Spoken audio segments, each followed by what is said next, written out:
Chapter 799. Cowhide couldn't wrap up the awesome, and paper couldn't wrap up Feng Huohua.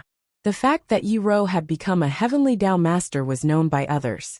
Even after the death of Tao Addict's song transplanting, both parties wanted to hide it. It was originally a fierce battle in the forest, and not many people knew about it. Feng Yan and Yi Rou wanted to preserve their strength, to prevent the Yi family from setting up more obstacles between them. So after Yi Rou broke through the obstacle and became a heavenly Tao master, they still didn't persuade the Yi family. They only said that Yi Rou failed to break through and suffered a huge backlash from the heavenly Tao and needed to rest. Bailey Lu was Feng Yan's partner. He naturally wouldn't tell others what Feng Yan didn't want to say. Jiang Junling wouldn't say it to others. It was a great shame to be expelled by the family. His master, who he relied on as a shield, was also killed by Yi Rou. Yes, although his master was shot to death by Feng Yan, he still subconsciously thought that his master was killed by Yi Rou. This was because Feng Yan was a shameless B****starred. With his mediocre martial arts, how could he possibly lay a finger on his master? The most unacceptable thing was that song transplanting was killed by Feng Yan with a gun. People often said that the person who raised the eagle was pecked blind by the eagle. However, this was already a great honor in the eyes of Jiang Junling. If he was like his master, who pursued martial arts all his life and pursued the peak power in the world, but was killed by a rogue with a gun, wouldn't it be a joke? The death of Tao Addict's song transplanting seedlings was a fatal blow to the side of General Ling. They didn't want such a secret to spread. The poor Tao Addict's song transplanting was a scum of a generation. After his death, no one knew about it. Because he was too excited, Yi Daoling almost stood up from his chair. He looked at Yi Rou in surprise and said, "Why didn't you say such a big thing earlier?" "That's right. Why didn't you say such an important thing?" Yi Daowen was shocked at first, and now he was ecstatic. His daughter had become a heavenly Tao realm expert, so he had become a heavenly Tao realm expert. Her father. He felt like he was much more powerful than a heavenly Tao realm expert. The last time you failed to climb the heavenly axiom, everyone's hearts were hanging in suspense for you. Recently, no one in the family has talked about that matter, for fear of touching your sore spot. Tongue, this kind of thing should not be hidden. This is the honor of our Yi family, and also the honor of our Swallow Dock. Apart from Mo Qingdi from decades ago, another heavenly Tao realm expert has appeared in our Swallow Dock. Furthermore, it's a heavenly Tao realm expert who's even younger than Mo Qingdi from back then. How can we keep it a secret? I don't want to say it. Yi Rou looked at everyone's probing eyes expressionlessly. She didn't intend to explain seriously. Why don't you want to talk about it? This is. Yi Daowen still wanted to say something, but the great ancestor could no longer listen. He angrily interrupted his reprimand and said, "Wenwen said that she doesn't want to say it. Why are you forcing her? She was a heavenly Tao realm expert, so it was a joyous matter. Just because she's not a heavenly Tao realm expert, does that mean she's not your daughter?" "Great ancestor, that's not what I meant. I just felt that this matter should be made known so that everyone can have some fun." Yi Daowen hurriedly apologized and said, "You also know that when one failed to climb the heavenly axiom the last time, everyone was burdened with immense pressure because of her. The Yi family was also mocked by others, saying that we don't know the immensity of the world. Why bother with the gossip of others? Does our Yi family need others to point fingers at us when we do things?" The great ancestor's tone turned more impatient as he said, "The next time someone dares to do such a thing, just go up and smack him in the face. He doesn't know how to live up to expectations, and doesn't properly practice his martial arts. Instead, he makes sarcastic remarks about the hard work of others. Such people won't amount to much their entire lives." "Yes," Yi Daowen replied respectfully. Yi Daoxian was from the military, and he had the deepest and most unyielding features among the three brothers. He sat there like a handsome statue, and in terms of bearing, he was much better than his son. Yi Daoxian looked at Yi Wen with bright eyes and asked, "You said that Feng Yan helped you withstand the backlash of the heavenly axiom? What's going on?" Yi Wen didn't respond. She had already recounted what had happened, so she didn't wish to repeat it again. Yi Daoling understood Yi Wen's character. So he hurriedly explained. When encountered a heavenly tribulation when she was climbing the heavenly axiom. That stage was originally impossible to cross, touching the power of the heavenly axiom. If one isn't able to kick down the door and cross it, one would be punished by the power of the heavenly axiom. Wen's situation was very dangerous back then, and that punk Fang Yen ran over noisily to find Wen. Elder brother and I tried our best to stop him, and even our Yi family's door was smashed by that punk. We were originally worried that he would disturb Wen's ascension, but who knew that by a freak combination of factors, he saved Wen's life. At the most dangerous moment, Fang Yen used his heart of Taiji to withstand the backlash of the heavenly axiom. It's said that even now, that punk's heart of Taiji can't be used normally. For this, the Yi family's patriarch often came to our house to have a chat with our patriarch, saying that their Fang family risked their lives for our Yi family. So our Yi family can't do such heartless things. Yi Daoxian nodded, but his gaze was still on Yi Wen's face. He asked, "Can the backlash of the heavenly axiom be endured by someone else?" Yes. Yi Wen nodded. He knew that this uncle was discussing this problem with him from a scholarly point of view. After all, he was currently improving and streamlining the Yi family style, and then promoting it to Huaxia's special forces. What's the trick? The person who bears the backlash knows how to use the heart of Taiji. Yi Wen answered. Yi Daoxian found it difficult to continue, so the topic came to an end. Yi Daoling looked at Yi Wen in delight and said, Wen has become a heavenly Dao realm expert. Our Yi family also has a heavenly Dao realm expert. This matter needs to be celebrated. Patriarch, don't you think so? Yes, it needs to be celebrated. Yi Daoling echoed his elder brother's actions. This is a joyous occasion, not stealing or robbing, but relying on one's own hard work and talent to climb the heavenly axiom at such a young age. The entire Swallow Fort should celebrate this matter for 3 days. Elder brother, communicate with Mr. about this matter. I believe Mr. will be happy to see the rise of an outstanding young man. That's right. Back then, when Mo Qingdi succeeded in climbing the heavenly axiom, Mr. had the entire village celebrate for 3 days. Our Wen can't lose to Mo Qingdi's procession back then, right? A white-haired old man beside the patriarch said. This matter will quickly spread to Beijing, and then to the entire country. The patriarch looked worriedly at Yi Wen and asked, Wen, what do you think? Yi Wen understood the patriarch's concern as she looked at him with a gentle voice and said, Let them like it. All right. Only then did the patriarch feel relieved. Seeing the person in question, Yi Wen agreed to the matter. Everyone in the room laughed. Everyone felt joyous. Yi Daoxian looked at Yi Wen and said, Has Fang Yen returned? I heard that he has returned. Yi Xiaojun, who was beside Yi Fengsheng, said, Someone saw him pushing Grandpa for a stroll by Stone River. Yes.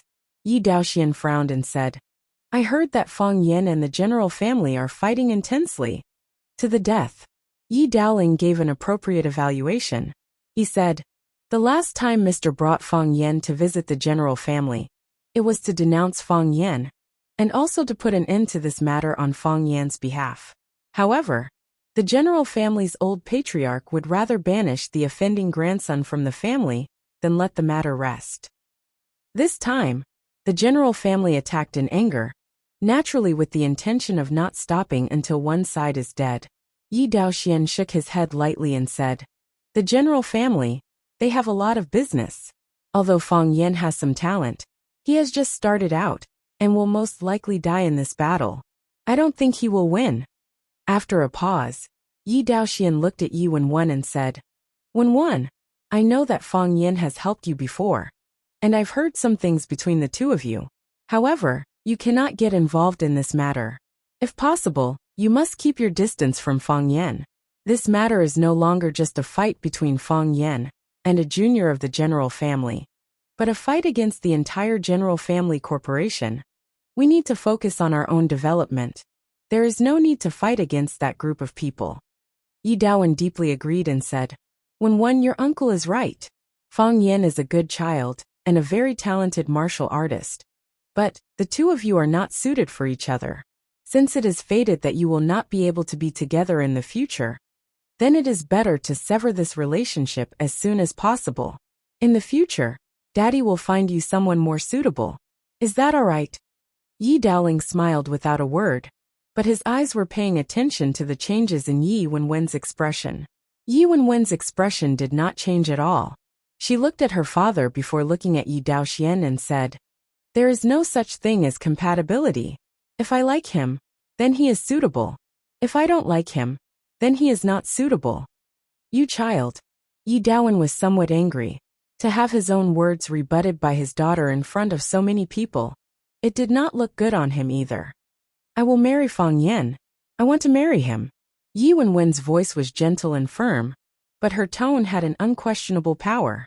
"No, that's impossible, Yi Wenwen."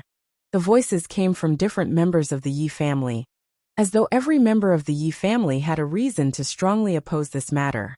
Yi Fengxing's heart was about to leap to his throat, as though he could spit it out with a burp. "I will not allow this to happen," Yi Daowen said with an overbearing attitude. "You are so silly," Yi Wenwen said as she looked at her father. "In the past, you could not stop me. Now that I am a heavenly Dao realm expert, how can you stop me?" Chapter 800. You're such a fool. These 3 words were like a powerful atomic bomb being dropped on the dining hall of the Yi family. The noisy scene suddenly quietened down, and the lively discussion instantly stopped. Everyone looked at Yi Ro with astonishment, looking at the girl who said, "You're such a fool," to her father. The Yi family was a traditional family. Like other families in Swallow Dock, they all implemented the patriarchal system. The juniors had to be respectful when speaking to the elders. Even if the elders said something wrong, they couldn't refute them directly. What was Yi Ro doing? No one said a word. They even tried to suppress their breathing. Everyone stared at Yi Ro, at Yi Daowen, who had been countered by Yi Ro. Yi Daowen was the patriarch of the Yi family. He represented the dignity and face of the Yi family. He represented the Yi family's attitude towards a certain person or thing. Now, what kind of punishment was he going to give to Yi Ro, who had disobeyed him? Yi Daowen's expression was extremely gloomy. Because of his anger, the veins on his fists bulged. His eyes were fixed on Yi Ro. He stared at the daughter he had always treated as a treasure. Just now, what did she say to him? Yi Daowen wasn't a man who hadn't experienced many trials and tribulations. And because of his long years of practicing martial arts, his temperament and self-restraint could be considered first class. However, being slapped in the face by his own daughter in front of so many people, he still had a hard time accepting it. How did that sentence come about? Only the person you love can hurt you the most. That was exactly what he was feeling at this moment. Yi Ro. Yi Daowen tried hard to calm the anger in his heart. He tried his best to make his voice dignified and gentle. "What did you mean by those words just now?" "I'm saying that you can't stop me." Yi Ro's expression didn't change at all. On the contrary, one could see her calmness and sincerity in her eyes. She wasn't hypocritical, and she hated hypocrisy. She thought of this and said it directly. "In the past you couldn't stop me. Even if I wasn't a heavenly Dao realm expert back then. When I wanted to marry Fang Yan, I would definitely marry Fang Yan, as long as he was willing to marry me. Now, I'm a heavenly Dao realm expert. I have greater power and autonomy. If I want to marry Fang Yan, I will marry Fang Yan." This was following his own temperament and obeying the rules of the heavenly Dao. "Even the heavens won't stop me, let alone you. I'm your father, and you don't consider my attitude at all. I've thought about it and I've been troubled by it. It's also because I've considered your attitude and the Yi family's attitude that I've decided to hide the fact that I've succeeded in climbing the heavenly axiom." Gentle, don't get too excited. Yi Daoxian wanted to smooth things over between the father and daughter. He was worried that their relationship would become even more strained, and it would be difficult to clean up when the time came. Your father is doing this for your own good. He hopes that you can consider the position and attitude of the Yi family. It's for my own good, Yi Ro said. I also hope that he can consider my feelings and my future. He's my father. Isn't that what he's supposed to do? What kind of father would let his daughter sacrifice for the family without caring about his daughter's feelings? It's not that your father doesn't consider you, but the Yi family's position and your choice are contradictory. So I have to compromise and turn a blind eye to everything that the man I like has encountered? The corners of Yi Ro's mouth curled up as she revealed a mocking smile. If that's the case, what's the point of me climbing the heavenly axiom? I can't even abide by the human path, and I still want to borrow the power of the heavenly axiom. Isn't that going against the heavens? Yi Dowling understood Yi Ruru's character. He knew that there was no way to discuss this matter today. He smiled and said, Okay. Ruru has her own considerations. The Yi family also has their own position. We need to discuss this matter in the long run. There is no need to rush it now. Regardless, today is a joyous day for our Yi family. Ro has succeeded in climbing the heavenly axiom. And she's the youngest heavenly axiom expert in Swallow Dock, and even the entire Huaxia. Our Yi family has a reason to celebrate. Yi Dowling looked at the patriarch and said, Patriarch, shall we have dinner? The patriarch didn't wish to see the family's internal strife either, so he nodded and said, Let's have dinner. All sorts of exotic delicacies surged onto the dining table like flowing water. Jar after jar of shadozi were broken, emitting a rich fragrance of alcohol. The atmosphere in the hall turned lively once again, but everyone felt that the atmosphere was a little off. Qin Chong sat in the middle of the Qin family's juniors. He raised the teacup in front of him and said with a smile, Brothers, have you ever gone back and told your parents that the Qin family can't save Fang Yin this time? Who is Fang Yin? He has nothing to do with our Qin family. So why would our Qin family risk our lives for an insignificant person? Can we not say it? But it's useless even if we say it. That woman rejected the Jiang family's settlement agreement. She's clearly helping that punk. You can't say that the punk has nothing to do with our Qin family. He's the man Qin Etian likes. Qin Etian usually puts on a cold face in front of us. She doesn't think anything of us brothers, but she's dead set on a wild man outside. She clearly knows that he already has a girlfriend, yet she's willing to be his mistress. Doesn't she have any shame? Qin Chong waited for everyone to vent for a while, before he rubbed the rim of his teacup, and analyzed the situation. This is a huge matter. It's a matter of life and death for our Qin family. I've asked around at the Jiang family's side. They are bent on killing Fang Yin this time. And I heard that it was personally decided by the Jiang family's patriarch, and it was handed over to the Jiang family, who has been in the limelight recently. Tell me, for our Qin family to wrestle with them at this moment. If we don't control it well, the two families will end up in a life and death situation. Why? For benefits. But even if we get rid of the Jiang family, how much benefits can we get? Who knows at that time? Our Qin family's strength will be greatly damaged, and the Huang family, Li family, and Chen family will take advantage of us. We and the Jiang family usually mind our own business. It's not that we don't have small fights, but that's only courtesy demands reciprocity. This time, the seriousness of the matter is extraordinary. If the Qin family really goes to war with the Jiang family, those two women will be the sinners of the Qin family. But at that time, will it be too late for us to complain? We can only stop it before it happens. Qin Chong had 10,000 reasons to hate Fang Yin. Of course, he hated Li Xingyin and Qin Etian, who stood behind Fang Yin even more. The conflict with Jun Xiepu last time was actually a flashpoint of his dissatisfaction with the two women who controlled the Qin family's power. Whether it was Li Xingyin or the new generation of Qin Etian, they were both rare business prodigies that only appeared once in 100 years. Because of this, some people even joked that because the Qin family's women took advantage of the Qin family's feng shui, the men of the Qin family were all idiots. In all honesty, was Qin Chong an idiot? Take a closer look. How could he be an idiot? This time, Li Xingyin refused the gift from the Jiang family, causing a huge split within the Qin family. Qin Chong and the other like-minded people saw the opportunity and wanted to make a big move. It would be best if they could push down Li Xingyin and Qin Etian. Qin Chong, you have the most ideas among us. Tell us what to do, we'll all follow you. Qin Yi shouted. That's right. We don't have much strength. We can't even say a few words before the elders in the family scolded us. I think we should stick together. Qin Guan echoed. In any case, I don't want to go to war with the Jiang family, and I don't want to go to war with the Jiang family for an outsider. Qin Chong waved his hand. It's not that there's no way.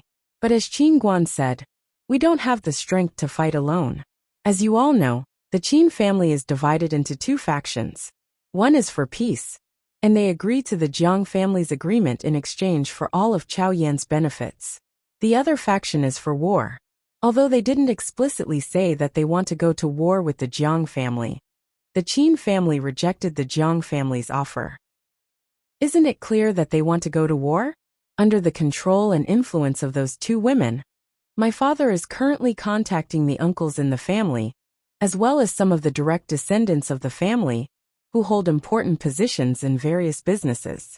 He's prepared to force the Jiang family to abdicate. Force that woman to abdicate. As long as she abdicates, the conflict between the Qin family and the Jiang family will be easily resolved. I support you. Qin Guan nodded. I'll also convince my father and grandfather to support you. I support you as well. Let the woman go back to nursing her child. If Qin Etian really likes Fang Yan, he can marry into the Fang family. It's time for the men of the Qin family to stand up and take responsibility. The vision of women is still too shallow. Qin Chong smiled vaguely as he looked at his companions in the family who had been incited by him. Fang Yan, you're just an insignificant target. Our true targets are those two women. Their existence is too dazzling, and we're too embarrassed. As a man of a family like the Qin family, you should be able to understand our situation, right? But who told them to like you? Many times liking someone is a mistake. Chapter 801. Junling Clubhouse. Li Junling accompanied a few familiar guests for a drink, before she gracefully stood up and said with a smile, "You guys have a good drink. I'm going backstage to prepare. I'll be playing a song on stage later." What else does Junling need to prepare? Your piano skills are so high. If we talk about a single instrument, even that music addict who's been playing it to perfection isn't as good as you, right? Chen Shuang said with a smile. Go do what you need to do. We'll take care of ourselves. I'll treat your place like my own home.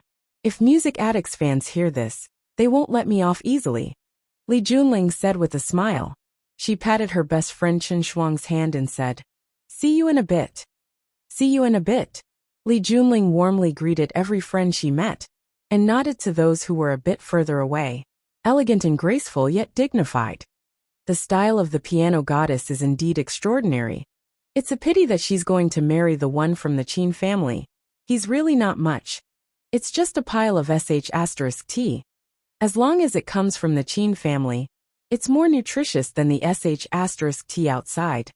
Some people in the clubhouse praised Li Junling's beauty and extraordinary temperament, but even more people mocked and ridiculed the young master of the Qin family, who was going to marry Li Junling. Saying the grapes are sour when you can't eat them was the accused spirit of self-consolation.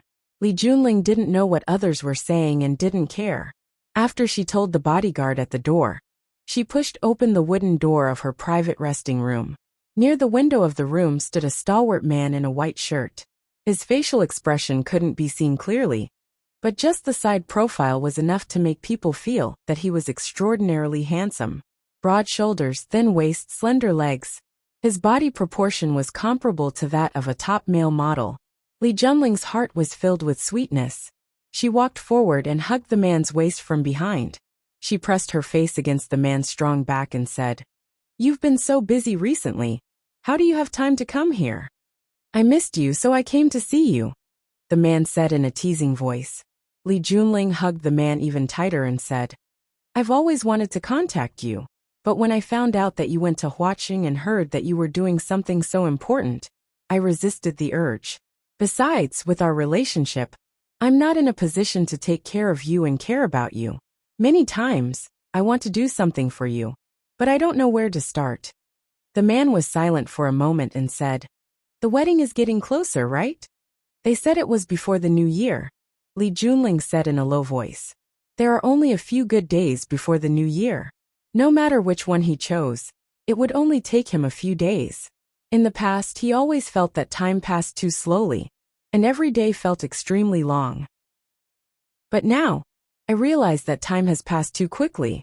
Before I could properly appreciate the day, It had already slipped away with a whoosh. I can't even hold it back.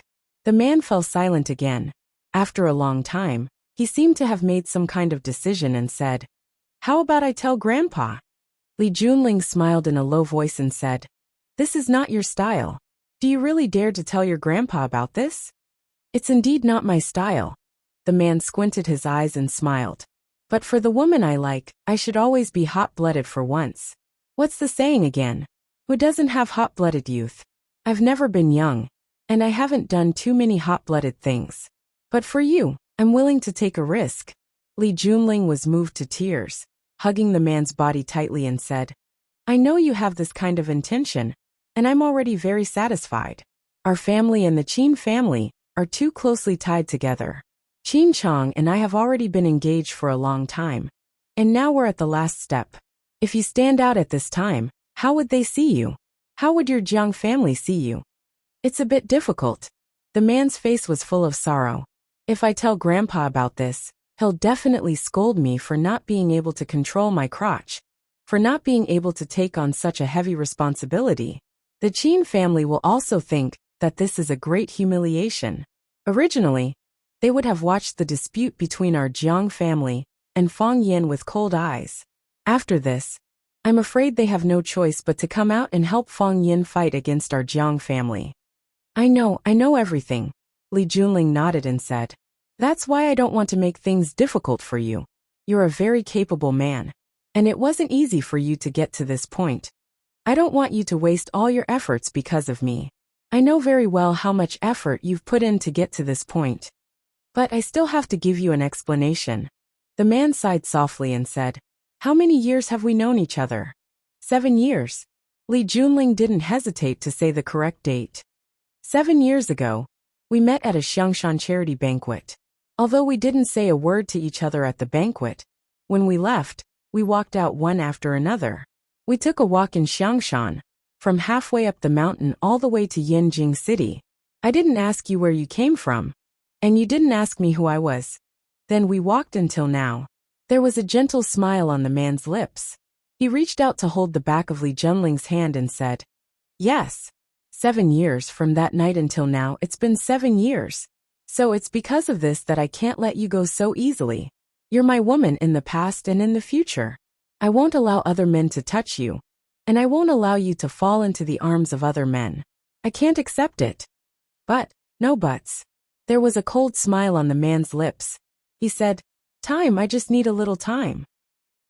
After I take down Fang Yin and consolidate my position in the Jiang family, I'll bring up this matter to the old man. I want to marry you. Everything will take its course. If the Qin family isn't afraid of both sides suffering, I won't hesitate to fight with them." Jun Xing. The man suddenly turned around and hugged Li Junling's thin body in his arms. Before Li Junling could say anything, her mouth was already covered by the man's. Soon, the room was filled with pleasurable, yet extremely repressed moans. Outside the room, the bodyguard standing at the door was pale, and sweat appeared on his forehead. He looked at a corner in horror, as if there was an ugly monster hiding there. Fang Yin finally saw Yi Ro. At that time, Fang Yin was chatting with his grandfather in the yard, and heard the voices of his mother and Yi Ro talking in the front yard. The old man, Fang Hui, looked at Fang Yin meaningfully and said, Ro is a filial child.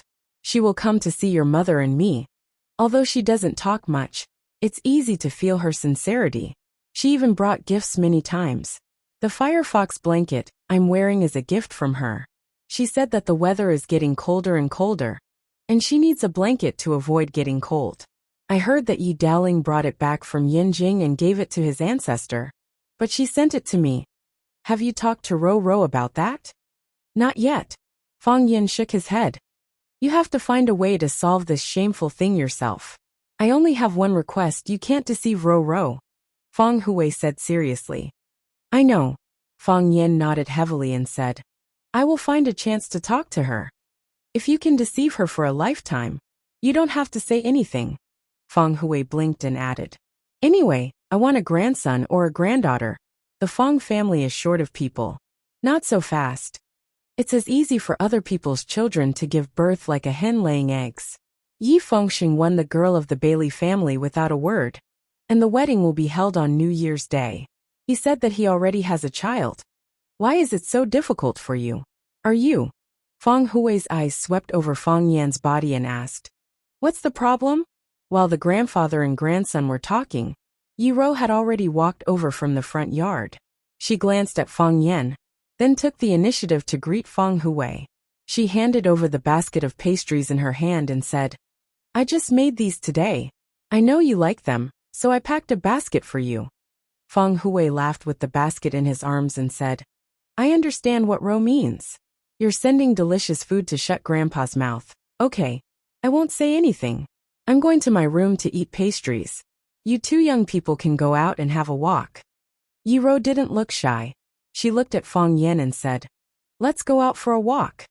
Feng Yan glanced at his grandfather and said, "Grandpa, I'm going out with Rou. I'll talk to you later when I come back. Go. Feng Hui chewed the delicious pastries and said, "Can I say no? Can't you see that my mouth has been blocked by the little girl?" Beside the stone river, Feng Yan and Yi Rou walked side by side on the bank. Women carrying baskets of vegetables and old men carrying hoes came back from the fields. They greeted them and laughed kindly when they saw them. The news that Feng Yan and Yi Rou were in love had long been spread in Swallow Dock. "I was going to see you early tomorrow morning," Feng Yan said with a smile. "I know." Yi Rou nodded. "But I can't wait." In the twilight, the green mountains in the distance looked like a long, ink-stained dragon. There was no bright moon in the sky, nor a star. However, Feng Yan clearly felt that his eyes were shining. The girl standing in front of him was the warmest sun in his heart. Chapter 802. But I can't wait. Yi Rou said it naturally and relaxedly. However, it was also this natural and relaxed attitude that revealed her true nature. One day seemed like 3 years. There were still several hours until tomorrow morning, but for some people, these hours were longer than 1 day, 1 month, or even 1 year. Yi Rou didn't want to wait. The man she liked lived next door. She could see him in a few steps. Why should she wait until tomorrow morning? Who would care about the neighbor's slander or the man's family's contempt? As for being reserved, she wouldn't care about it. Why did the word reserved have to be imposed on women? Why didn't men know about being reserved? Feng Yan looked at Yi Rou's profile and said softly, "I shouldn't wait until tomorrow morning. I should ask you out tonight and hold you in my arms." Yi Rou turned to look at Feng Yan and said, "Don't. Someone is watching. You don't care about it anyway." Feng Yan held Yi Rou in his arms and let her head lean on his shoulder. He said, "I can't wait to do this. I don't want to wait for a second. Rou, I didn't expect you to be so cute when you say love words." Yi Rou raised her eyebrows and asked, "Did I say love words?" "You did. You said, but I can't wait." These words were words of love, the sweetest love words in the world. Feng Yan said with absolute certainty. Yi Rou nodded and said, "So this is love words. Your love words are also very nice." Feng Yan held back his laughter and asked, "Which love words are nicer?" "You said I can't wait to do this. I don't want to wait for a second," Yi Rou said softly. "I'm very happy to hear that. Hearing you say that you're happy to hear this, I'm also very happy." Yi Rou opened her mouth and gave up helplessly. She said, "I don't know what to say." "Then don't say anything. Hold me tight." Yi Rou gave Feng Yan a hug, but when she saw someone walking over, she pushed him away immediately.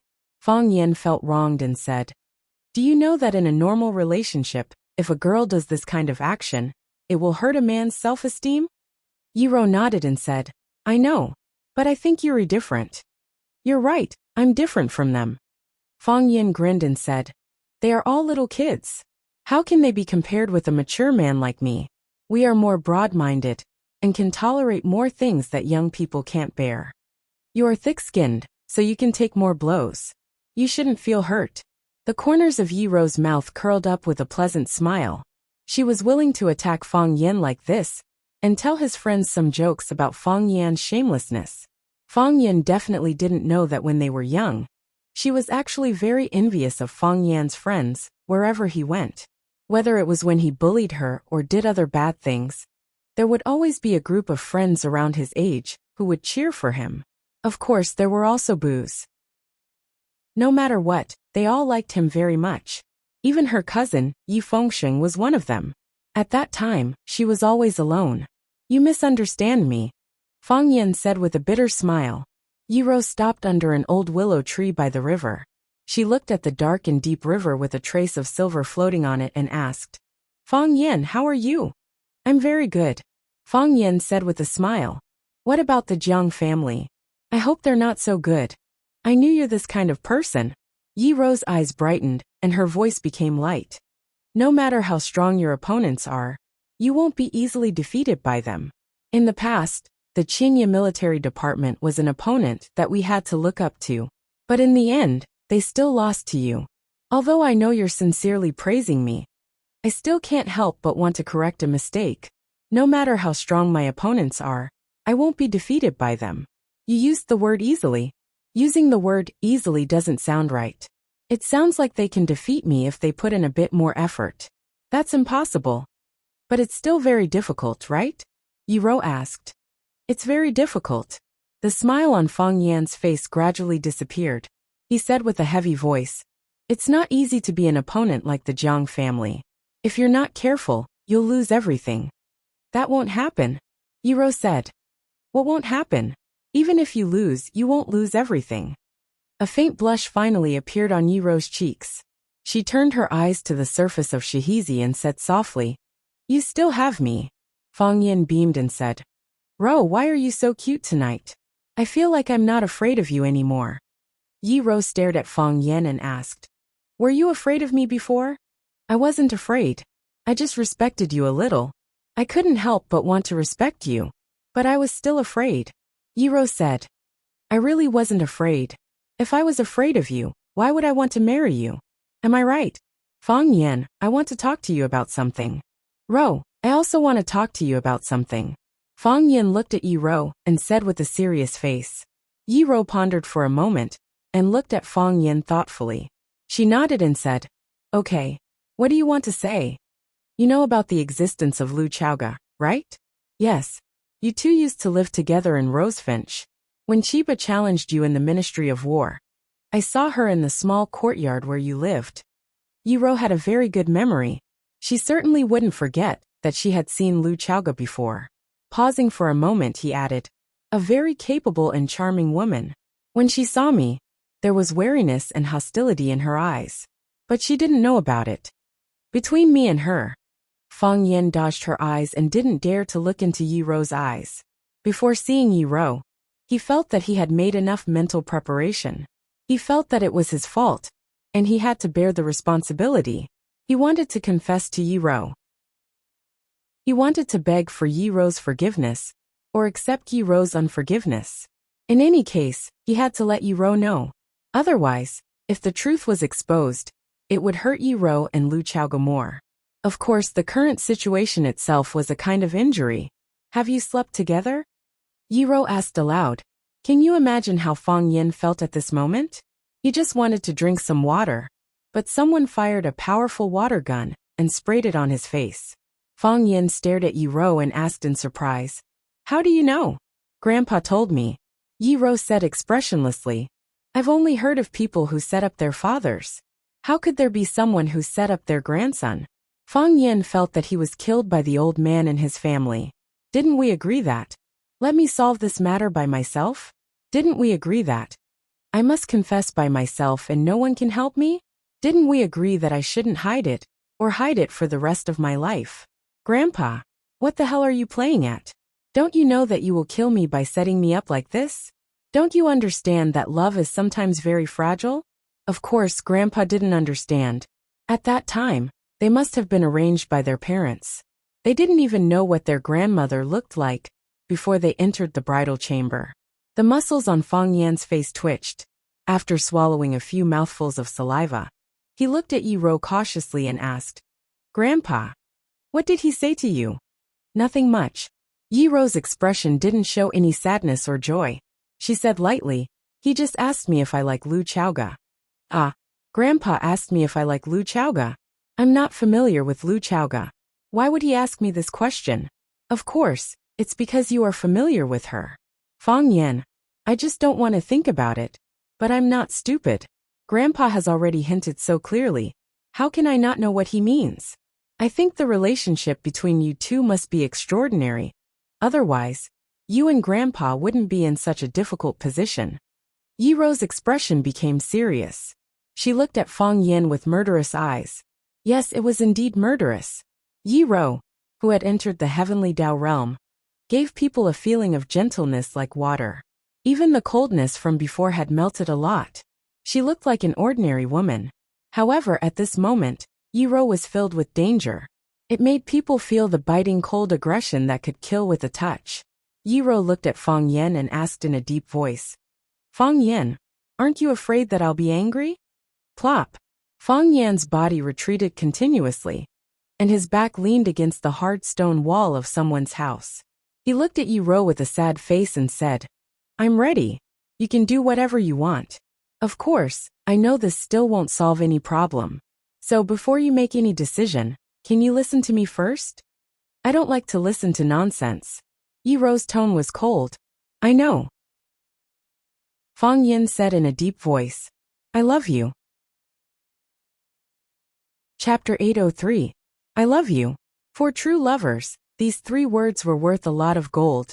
To a casual one-night stand couple, these 3 words were not much different from good morning, or I want to take a dump. However, as for how to distinguish whether it was nonsense or not, that would depend on the benevolent and the wise. At that time, the sword was only 0.01 centimeters away from my throat. But after the time for a quarter of an incense stick, the owner of the sword would fall in love with me completely, because I decided to tell a lie. Although I have told countless lies in my life, I think this one is the most perfect. Oh, sorry, I got the wrong line. There was no sword, only the strong killing intent emanating from Yiro's body. Yiro stared at Fang Yin coldly, as if she was staring at a lamb waiting to be slaughtered. Should she kill him first and castrate him, or castrate him first and then kill him? This was a very illogical question. But how could a woman be logical? I love you. Fang Yin looked at Yiro and said. He thought his way of solving the problem was perfect, just like the way Joker answered Xixia Fairy in Journey to the West. A senior gambler once said that when a woman was angry, as long as she said the words, I love you to her, she would instantly lose her mind or IQ. Once a woman lost the ability to think, she could only be led by a man to move forward. However, Yiro was obviously not that kind of woman. Yiro looked at Fang Yan's face and said, a move you often use? Do you think it will work on me? I know, you are the most difficult person in this matter. Fang Yan said with a red face. It was not only because of embarrassment, but also because of the timidity and guilt of facing Yiro. Things have happened, and the result has been determined. But such a fact is pushed in front of you, and you have to choose whether to accept or reject it. This is a great injustice to you. I'm not a victim. From a man's standpoint, I'm the one who benefits the most. I should be responsible for everything I've done. I was very nervous at the time, but I had to pretend to be calm in front of the other woman, because it wasn't her fault. I said that I would bear all the sins and consequences. I want to say the same to you. If you are angry, you vent. If you hate, you fight. But you can't kill me yet, because I still have important things to do. I have to live at least for a while. I have to protect my grandfather and my mother. I have to make sure that they are safe, and that no harm will befall them. At that time, I will be at your disposal. If you really did that, maybe I would feel better in my heart. You mean, I can't do anything to you now? Not really. Why don't you scold me now? Fang Yin asked cautiously. Or you can beat me up. Fang Yin, I'm very angry. Yiro stared at Fang Yin and said. I know, Fang Yin said in a low voice. He slightly lowered his head, showing that he was admitting his guilt. You're sorry. Yiro's tone became even colder. Yes, I'm sorry. You have to compensate. Okay, I'll compensate. What? You have to marry me, Yiro said. Okay, I'll marry you. Fang Yin suddenly raised his head and looked at Yiro in surprise, asking, What did you just say? You have to marry me, Yiro said. You have to be responsible for me. I know, but Fang Yan's head felt like it had been rained on for a whole night. He was in a daze and couldn't find the right direction. Just a moment ago, they were about to fight and kill each other. How did it turn into a romantic drama in the blink of an eye? The scene changed so fast that Fang Huohua couldn't react. I'm your girlfriend, Yiro said. Yes, you always have been. I'm also your boyfriend. Our family knows about us. Everyone in Swallow Dock knows about us. Many people in Yanjing also know about us. Mrs. Li and Uncle Zhang in the village just saw us hugging. Yes, they saw. Fang Yin nodded his head like a chick pecking rice. What does this woman want to say? Why did it feel like she was different from before? If I encountered such a thing in the past, I would directly rush up and beat her up. She would beat me up happily, and I would suffer happily. It was straightforward and efficient, without any sloppiness. Nor would it make people feel uneasy and uneasy. What does she want to play? If you don't marry me, my reputation will be ruined, Yiro said. Ah! Accept or refuse. Know this matter. Accept or refuse. Aren't you angry? I've done something wrong to you, the heartless and ungrateful kind. Angry. So I asked you to marry me, accept or refuse. I accept. Good. Yiro nodded and said, go back and prepare the betrothal gift. After that, she turned around and walked back the way she came. Her back was soft and beautiful, and her 2 long legs were light and powerful, as if she was stepping on the strings of a piano. Fang Yin was stunned on the spot, and hadn't come to his senses until now. He knew that Yiro usually didn't talk much, but she had a very high IQ. Is it because she hates me so much that she wants to force me to marry her, and then have a bunch of children, and beat my children every day to get back at me? Thinking of this possibility, Fang Yin almost burst into tears. My children are so pitiful. These women are so scheming. Fang Yin walked back home in a daze. His grandfather, Fang Hui, was sitting in a chair and drinking tea. Seeing that Fang Yin had returned, he handed over the teacup in his hand and shouted, Boy, go and pour me another cup of tea. The pastries given by the little girl when one are delicious, but a little too sweet. I need to drink more water to get rid of the greasiness. Hey, why are you back so soon? He sized up his grandson's body and asked in puzzlement, You don't have any injuries? Didn't she break a leg or a few ribs or something? Fang Yin poured a cup of warm water and handed it over, shaking his head and saying, No, that's strange. It doesn't match that girl's character at all. Fang Hui's face was solemn. He looked at Fang Yan's face again and said, Have you heard? That girl Yiro has entered the Heavenly Dao realm. She's the youngest Heavenly Dao realm expert in Swallow Dock. No, in the whole of Huaxia. I heard that the Yi family went to Sir and asked him to let Swallow Dock celebrate for 3 days. Sir agreed and engraved Yiro's name on a stone tablet at the village entrance. When was the last time a name was engraved on a stone tablet? It was when your eldest senior brother succeeded in ascending to the Heavenly Dao by underestimating his enemy. It's impossible to tell when a Heavenly Dao realm expert beats someone on the surface. I know you always suffer because you want to save face. If you're injured, quickly tell your family. Get someone to help you circulate your blood, so that you can recover faster. Don't force yourself to bear with it. She didn't hit me. Fang Yin shook his head once again. Oh, is that so? Fang Hui's face looked a little regretful. Then she scolded you. It's fine even if she scolds you a little. I know that last Ro. She doesn't hold back when she hits you, but she can't say anything harsh. Scolding you a little is already letting you off lightly. Fang Hui suddenly thought of something as his body trembled. He said, Don't tell me Ro wants to break up with you? Has it already come to this? No. Fang Yin looked at his grandfather with a grumpy look. Can't this old man think of something better? You sold me out secretly and pretended that nothing had happened. I haven't even settled the score with you yet. Then what on earth is going on? Fang Hui couldn't drink the warm water anymore. He stared at Fang Yin anxiously. She asked me to take responsibility, said Fang Yin. Huh?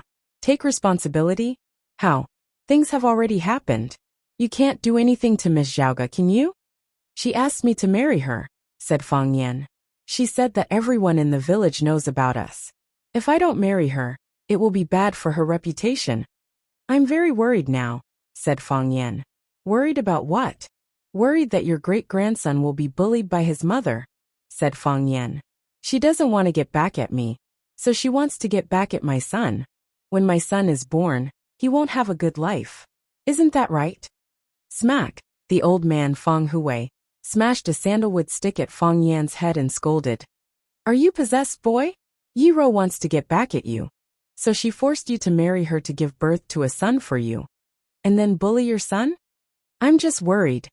Feng Yan touched his head and said with a wronged expression. Your son is not her son. If she bullies your son, isn't she bullying her own son? That's true. Besides, Yi Rou is a Heavenly Dao Realm expert. Why would a Heavenly Dao Realm expert want to take revenge on a fickle man? If I were Rou, I would have smacked you to death. Kid, tell me quickly. Did Rou really ask you to marry her? Did you hear something wrong? Did she say when? Shouldn't our Feng family prepare something? She asked me to go back and prepare a betrothal gift. It's done. Feng Hui slapped his thigh and said. I've already prepared the betrothal gift. Feng Hui said with an intoxicated look. Yi Rou is a Heavenly Dao Realm expert. She's the youngest Heavenly Dao Realm expert. Although my grandson isn't very capable, my granddaughter-in-law is powerful. Let's see who dares to look down on our Feng family. Chapter 804. Children were always better than those from other families. Therefore, there was a miraculous existence. Children from other families. For his good-for-nothing grandson to be able to marry the Heavenly Dao Realm Yi Rou, it made Feng Hui overjoyed. Feng Yan, our Feng family's feng shui is really good. It's extremely good. Think about it. In the past century, how many Heavenly Dao Realm experts have appeared in Swallow Dock? 2 in total. There were only 2 of them. They were the one who underestimated the enemy 20 years ago, and the one who became gentle 20 years later. Both of them were members of the Feng family, and had a close relationship with the Feng family. Although our Feng family has only one descendant, every generation is an outstanding elite.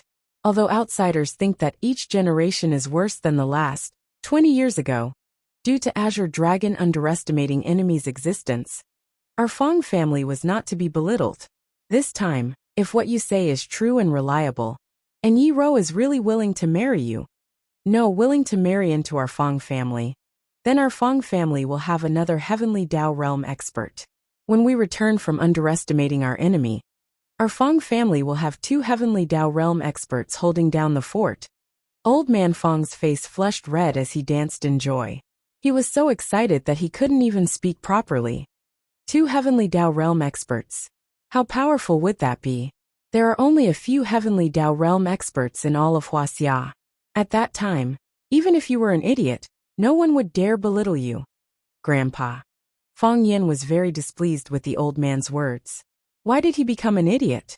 Although his current martial strength was a little weak, and his heart of Taiji had yet to fully recover, he couldn't be considered an idiot, right?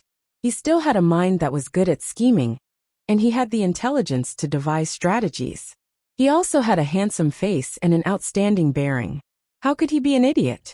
Old Man Feng Hui completely ignored Feng Yan's displeasure and continued expressing his joy.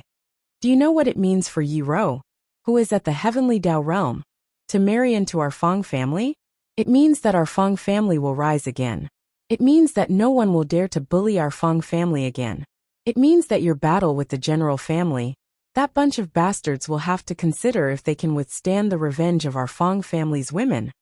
Grandpa! You shut up! Feng Hui shouted. Fortunately, he's gentle, affectionate, righteous and broad-minded. He doesn't care about what you've done outside. Otherwise, wouldn't this great marriage be ruined by you? Do you know how much effort I've put into making this marriage happen? Do you know how they treated me the first time I went to challenge the Yi family? She didn't care about you at all. If I didn't ask Yi Rou to beat you every year, and sometimes a few more times, how could you two have such a deep relationship? Can you get to where you are today, and win the heart of a beauty? Behind every successful grandson, there must be a grandfather who silently contributes. Grandpa. Go and call your mother over. Feng Hui waved his hand at Feng Yan and said, I have to discuss with her who to find as a matchmaker. I also have to ask Sir to help me find a good date to send the betrothal gifts. It would be best if he can calculate the date of the wedding. By the way, We also have to think of a good matchmaker. The Yi family is not an ordinary family now. The matchmaker must have some weight. Why are you still standing there? Go quickly. Grandpa, you have a granddaughter-in-law, and you have forgotten your grandson.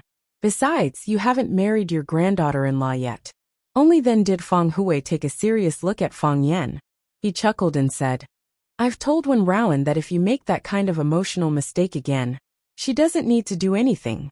I'll punish you according to the family rules. Feng Yan went to call his mother Lu Wan. Lu Wan was very happy to hear that Yi Rou agreed to marry him. Yes, she did say so.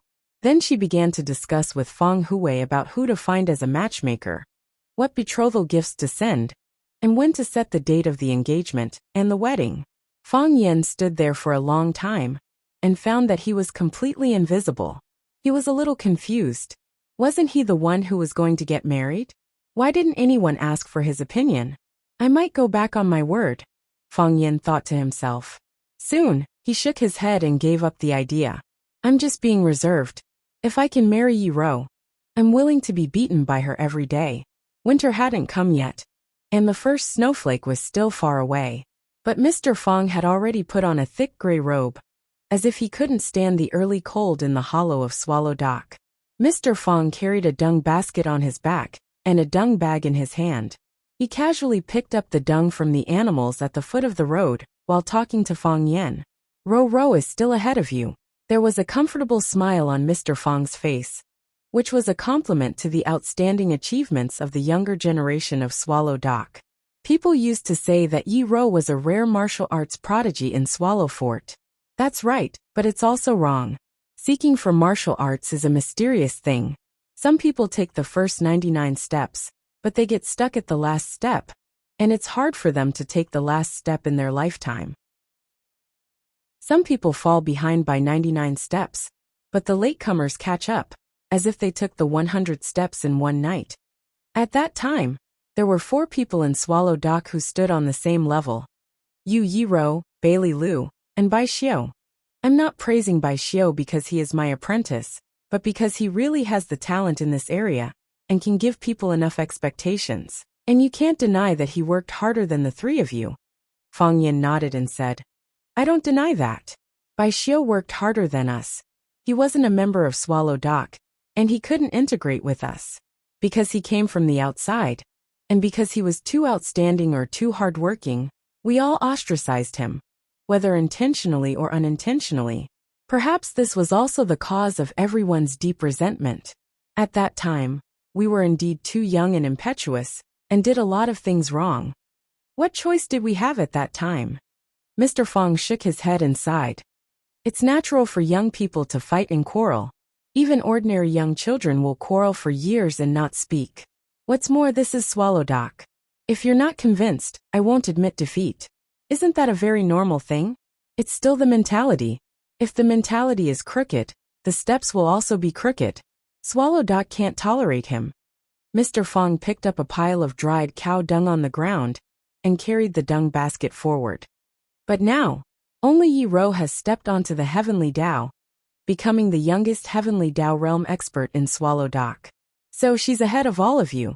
This is a great thing for Swallow Dock. How many years has it been since Swallow Dock had a Heavenly Dao realm expert? It wasn't easy for us to have someone like Mo Qingdi, but in the end, we encountered such a thing.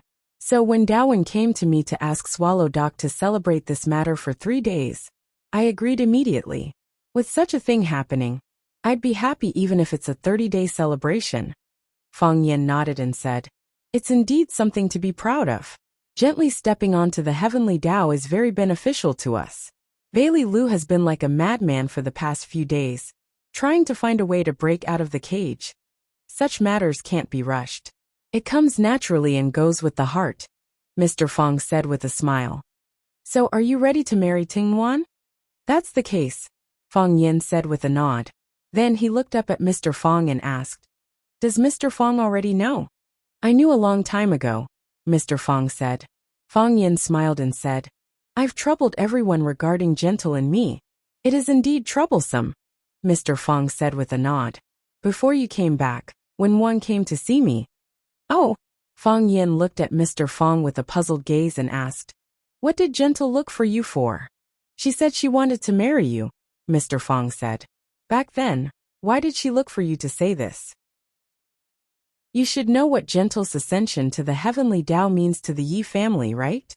"I know." Fang Yin nodded. "The Yi family's reputation is rising again. No one can stop it." "That's right," Mr. Fong said with a smile. "The Yi family's development these years has been too smooth and too rapid. Not only is it unstoppable in Swallow Dock, but it has also formed its own faction in the outside world and become a behemoth. The three tigers of the Yi family have outstanding abilities, but they are low-key and introverted. It must be easy for you to overlook Yi Daoling's influence in the political world and Yi Daoshuan's power in the military, right?" Fang Yan's mind turned and he looked at Mr. Fong and said, "Gentle is worried." On the one hand, Gentle is a little worried. Although the men of the Yi family look like mountains and rivers on the surface, they are extremely tough in their bones, proud and awe-inspiring, and not easily subdued. The development of the Yi family is naturally a good thing for the Yi family. But blessings and misfortunes go hand in hand. Who can be sure that this is not a bad thing? Gentle wants to put a break on the Yi family, so she has to leave the Yi family. The best way to leave the Yi family is to marry into your Fong family. Mr. Fong looked at Fang Yen and said, "The Fong family used to be glorious, especially during the period of don't underestimate the enemy. They even walked to the peak of glory. Unfortunately, underestimate the enemy fell due to injuries, and the Fong family once again fell to the low level. These years, the Fong family's luck has not been good. Yi Xing died in battle, and your heart of Tai Chi is also fluctuating and uncertain. So, at this time, Yi Gentle marrying into your Fong family is the best of both worlds." "Mr. Fang Yan's face was burning with pain. He said, "You mean I'm a burden?" "You can't say that," Mr. Fong said as he strode forward with the manure basket. "It's just luck. You don't have too much psychological pressure. Gentle is a good child. Even if she enters the Fong family's door, I'm sure she won't treat you too badly." Chapter 805. Fang Yen had always felt that he was the youngest, most handsome, and fair-skinned successor of the Fong Tai Chi. Why did others feel that he was pitiful and deserving of sympathy?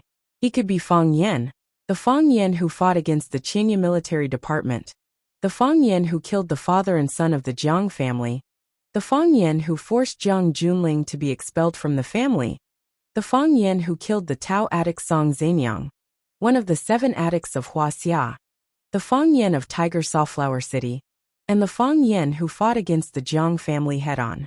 As an adult who had just come of age, achieving such achievements could be described as blinding the eyes of others.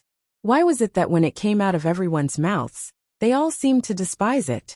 Could it be that there was a man more outstanding than him in this world? Impossible. Fang Yen swallowed a few mouthfuls of saliva, then looked at the teacher and said, "Sir, I think you have some misunderstandings about me." Walala. The teacher poured the feces in the basket into the manure pond in the backyard, then placed the basket in the corner of the wall. He rubbed his hands and pushed open the small wooden door.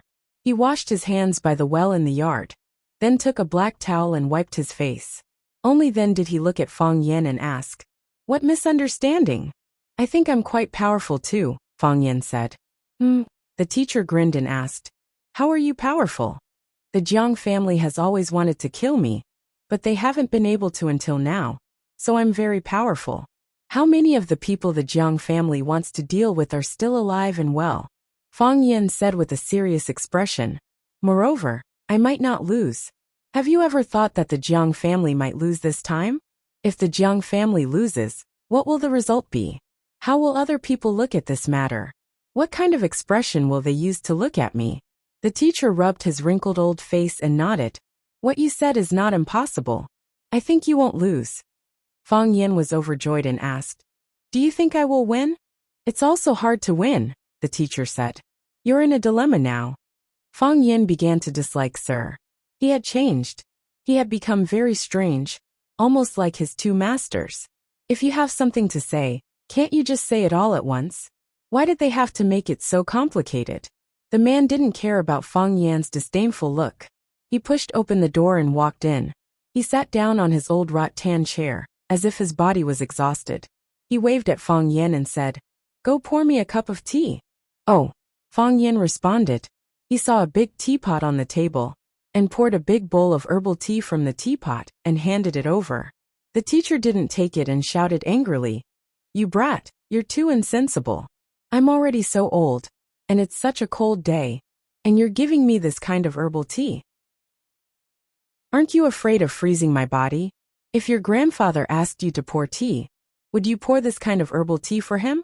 Fang Yan's face was full of grievance. He knew that with Sir's martial arts cultivation, not to mention drinking a bowl of cold water, even if he was soaked in ice water 24 hours a day, it wouldn't freeze his body. This old man was so unreasonable. However, thinking of Sir's martial arts cultivation, Fang Yin didn't dare to offend him. So, he quickly ran over and added half a bowl of hot water into the tea bowl. Only then did Sir take a big gulp. He looked at Fang Yin and said, "Sit." Fang Yin sat in front of Sir and said, "Sir, I'm from Swallow Dock. I've been bullied outside. You have to help me." Sir held the tea bowl and looked at Fang Yin asking, "You want to borrow power?" "I want to borrow a knife," Fang Yin said. "If the young and old of Swallow Dock unite, even 10 families of generals won't be enough for us to kill. We can kill our way to the general's old mansion in minutes. You and that old man Jiang Shifu are old friends, so I'll leave him to you. Although your martial arts are good, you have to be careful of him using a spear. I think people at his age can do anything shameless. And then the generals will disappear. We'll return to Swallow Dock and continue to live and work in peace." Fang Yin said with a smile, "I can't promise you. You know I won't promise you. You're pushing Swallow Dock into a pit of fire. If Swallow Dock really did something like that, would it still be Swallow Dock? Would anyone still tolerate our existence and give us these privileges? I'm just saying." Fang Yin rubbed his nose and smiled bitterly. "I just feel so suffocated. Others are already bullying us, but we can't do anything. We can only passively take a beating. This isn't our style. If those heroes who sacrificed themselves knew that their descendants were in such dire straits, do you think they'd be so angry that they'd come back to life and fight the generals? If the generals were really unscrupulous, they wouldn't have only shown this little bit of power. Haven't you noticed? They've always been doing things within the rules. Whether it's touching Du Qing or suppressing the businesses of Chao Yen and your partners, they're all tactics that can be used in business competition. This is also why we can't stand out and say anything. Could it be that just because you came from Swallow Fort that others couldn't snatch or touch your business? Or maybe it's because the generals have deep connections behind them that no one can compete with them head-on.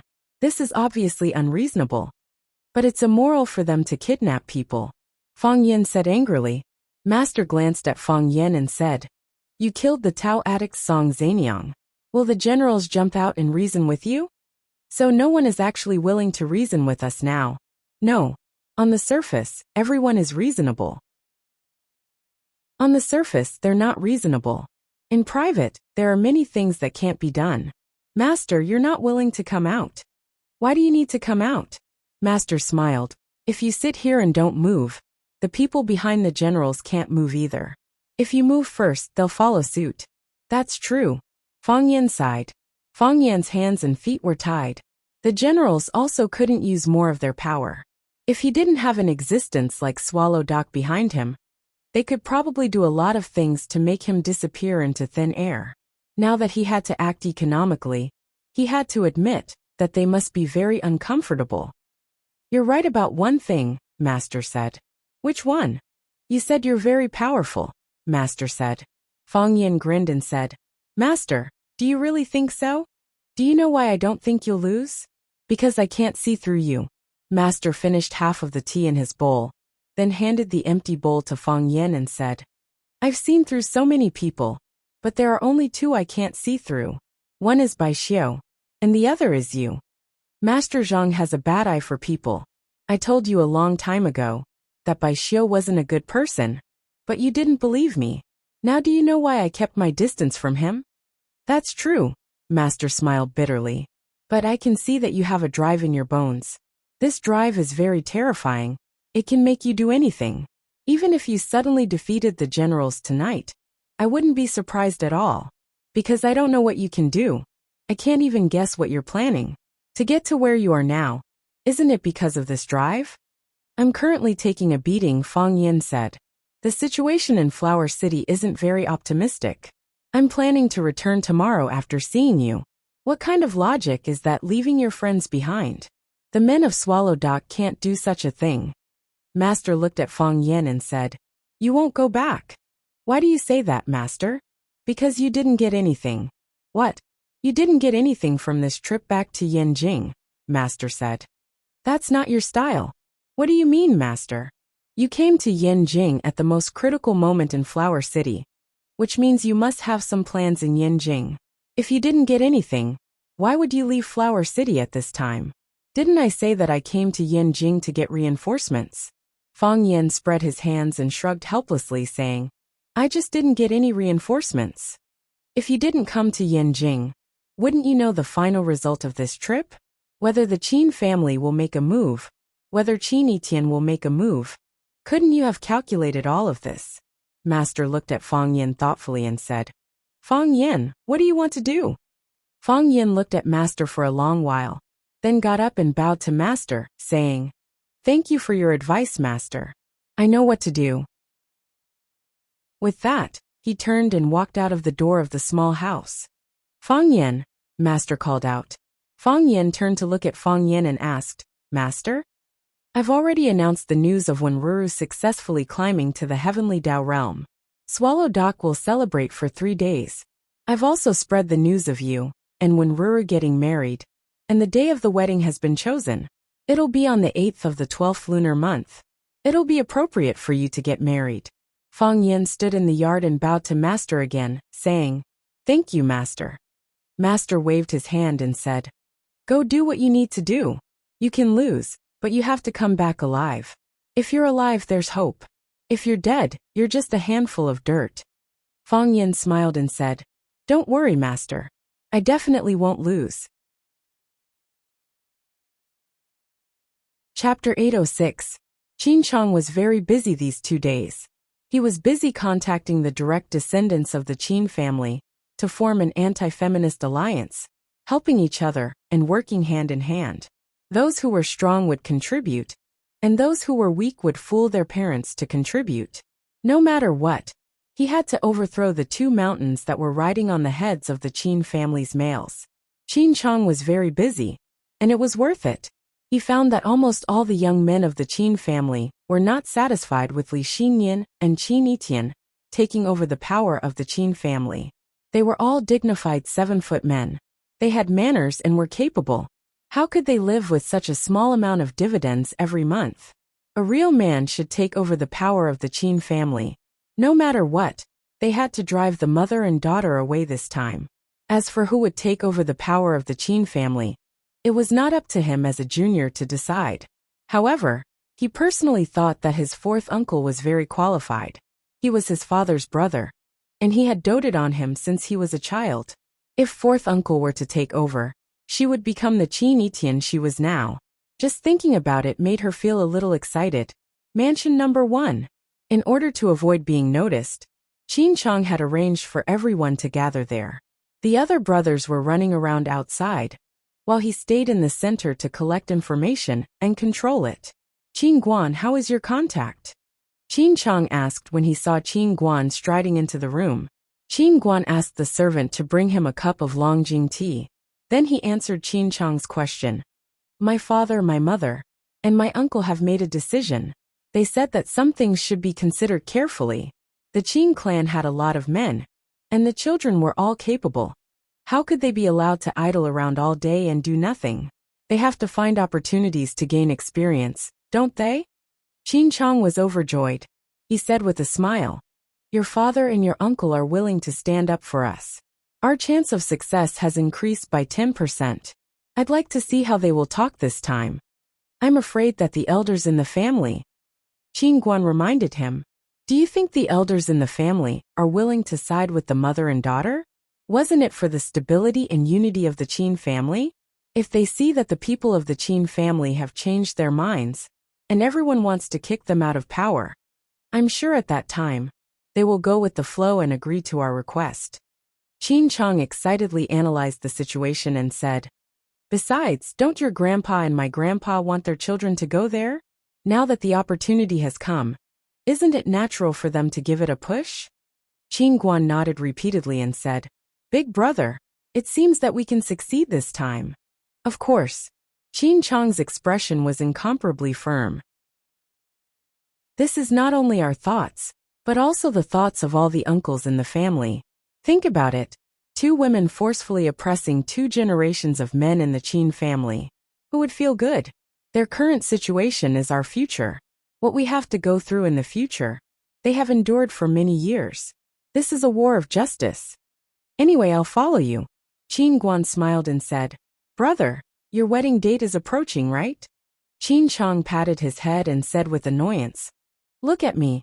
I almost forgot something important. We agreed to try on wedding dresses today, but I was so busy that I forgot it." Qin Guan was also anxious and said, "Big brother, this kind of thing can't be delayed. Hurry up and get busy. Leave the rest to us." Qin Chang patted Qin Guan's shoulder and said, "Let's keep in touch." After saying that, he got up and walked outside. When he walked downstairs, the driver was already waiting at the gate of the number 1 mansion. "Go to the Imperial Court," Qin Chang said. The driver nodded and drove the car to the Imperial Court. The Imperial Court was the most famous wedding photography shop in Yanjing, and even the whole country. It was famous for providing personalized, customized services. Besides, it was only open to the public on Monday, Wednesday, and Friday. The rest of the time, it was closed and only served some special guests. Sometimes, the entire Imperial Court would only decide on a plan for a couple. When Qin Chang rushed over, Li Junling had already arrived. Li Junling was in the midst of choosing a wedding dress with the beautiful boss of the Imperial Court, Chen Mengyao, as well as the head designer, Mu Bai, and the others. When he saw Qin Chang enter, he only glanced at him indifferently and smiled. "I thought you forgot. How come?" Qin Chang walked quickly to Li Junling and said, "I've been thinking about it. It's just that I didn't finish some things at hand, so I came a little late. Junling, don't mind it." Li Junling shook his head and said, "Why would I? Men have their own things to do. If I mind it, how can we live together in the future? Mr. Qin is gentle and considerate, and Miss Li is beautiful and generous.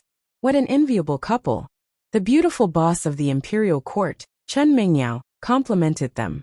Qin Chang nodded at her and said, "Any man who can spend a lifetime with a woman like Junling will take care of her in every possible way. I'm far from doing enough." Li Junling held Qin Chang's hand and leaned into his embrace and said, "I believe you. We will definitely be happy in the future. Do you think this dreamy princess dress that I chose looks good?" Qin Chang looked at the blue princess dress that was made from fairy tales and nodded.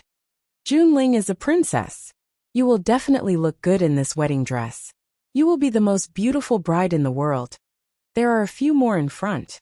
I think that angel white dress is also very good. Let's go take a look." "Miss Junling, if you like it, you can try it on," Chen Mingyao encouraged. "Can I?" Li Junling asked with a smile. "Of course," Chen Mingyao nodded. Li Junling looked at Qin Chang and said, "Do you feel bored?" "Why would I?" Qin Chang had a doting expression. "To me, nothing is more important than what we are doing today." "Then let's try it," Li Junling said. The chief designer, Mu Bai, gave the order. A group of wedding dress store employees behind him immediately got busy. Li Junling went into the inner room to try on the wedding dress, while Chen Mengyao invited Qin Chang to the rest area for tea. Because she knew Qin Chang's identity, Chen Mengyao tried her best to please him. She personally brewed a cup of tea for him and said with a smile, "Young Master Qin, you have to invite me to your wedding. Let's go and bask in the happiness." Qin Chang was in a good mood that day. He immediately agreed to Chen Mingyao's request. He said to the bodyguard standing beside him, "Ming, remember this. You will personally deliver the invitation to Miss Chen."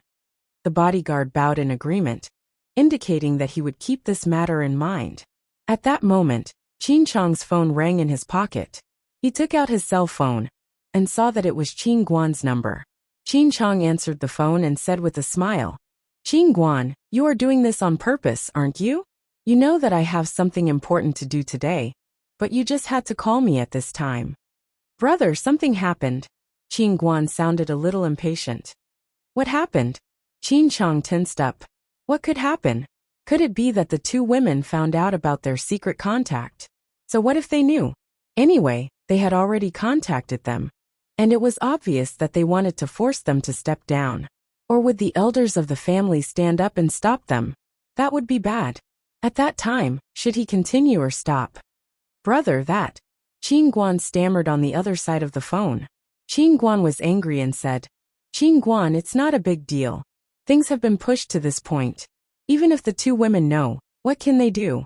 Don't tell me you don't have the courage to confront them after they shout at you? Look at you, don't you look like a man? Brother, it's not about that. If not this, then what is it? It's about you. What's wrong with me? Qin Guan was even more curious. Could it be that some kind of fire was burning him? Qin Guan sneered in his heart. It seemed that they had realized his importance, and knew that he was the one behind it. If they wanted to shoot the bird that stood out, they had to find a way to kill him first. However, he had already established his power. They could not let him succeed, with just a few words.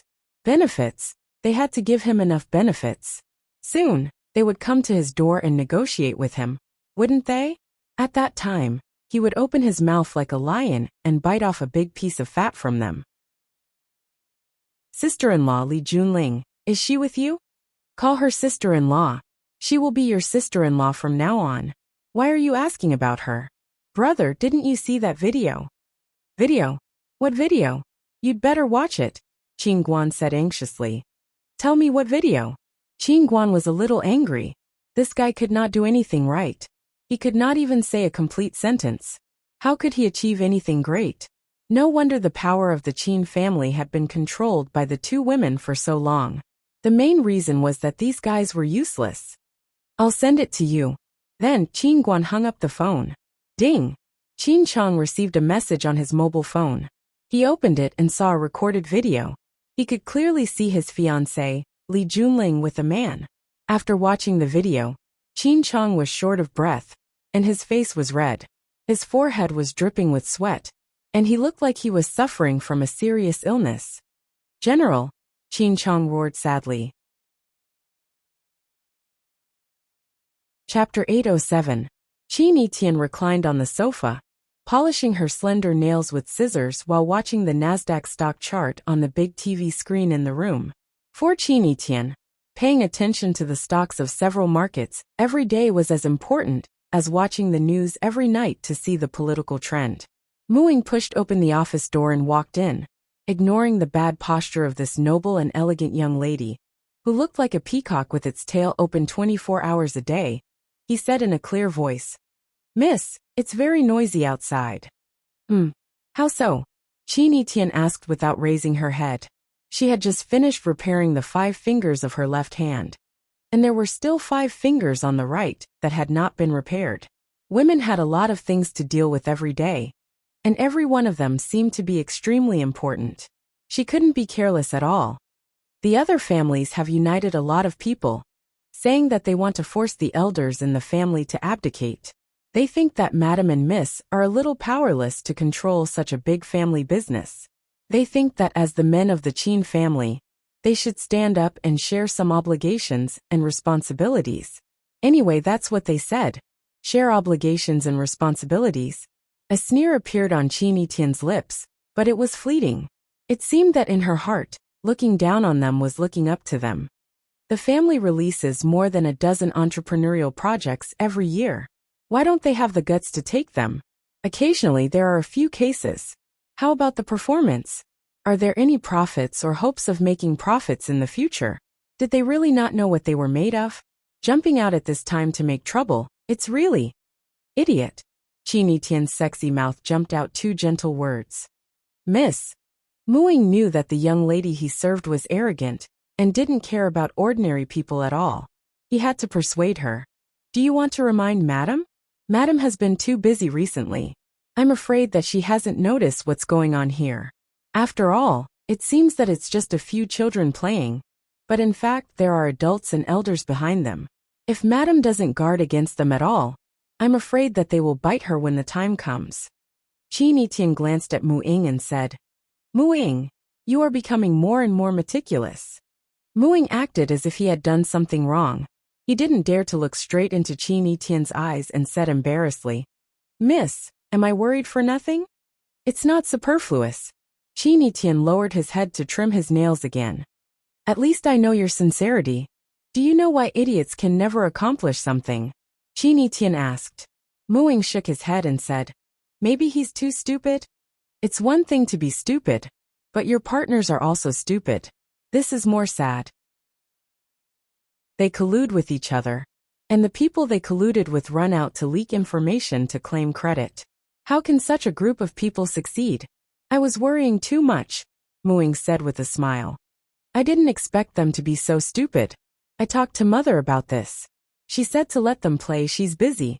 Qin Yitian looked up at the latest stock index and pointed to two stocks, saying, Buy 97002 and 16321.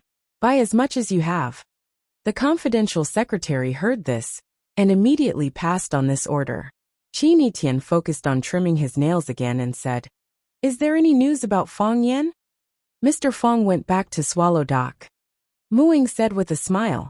Before this, Master Xia of the Xia family met him. It was Xia who introduced him to Yi Daoling. Yi Daoling also invited him to breakfast. Back to Swallow Dock. Qin Yitian stopped cutting her nail clippers. She's at Swallow Dock too, she said thoughtfully. Her? Mu Ying immediately understood Mrs. Worry and said with a smile, Miss, do you want to go out and relax? What's the point of fighting?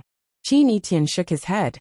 If I go there now, I'll just throw my modesty on the ground and let others step on it again. If I can succeed, I don't care about this. But there's no hope. There's no hope at all. I can see that Mr. Fong has feelings for Mississippi. So what? Qin Yitian asked. He said it's a teacher-student relationship. Obviously not. Since he said so, I can only believe him. Qin Yitian smiled bitterly. Who asked me to be one step later than her? It was like a beautiful flower had lost its moisture in an instant. At this moment, Qin Yitian was still extremely beautiful, but she had lost the aura that she exuded from her bones.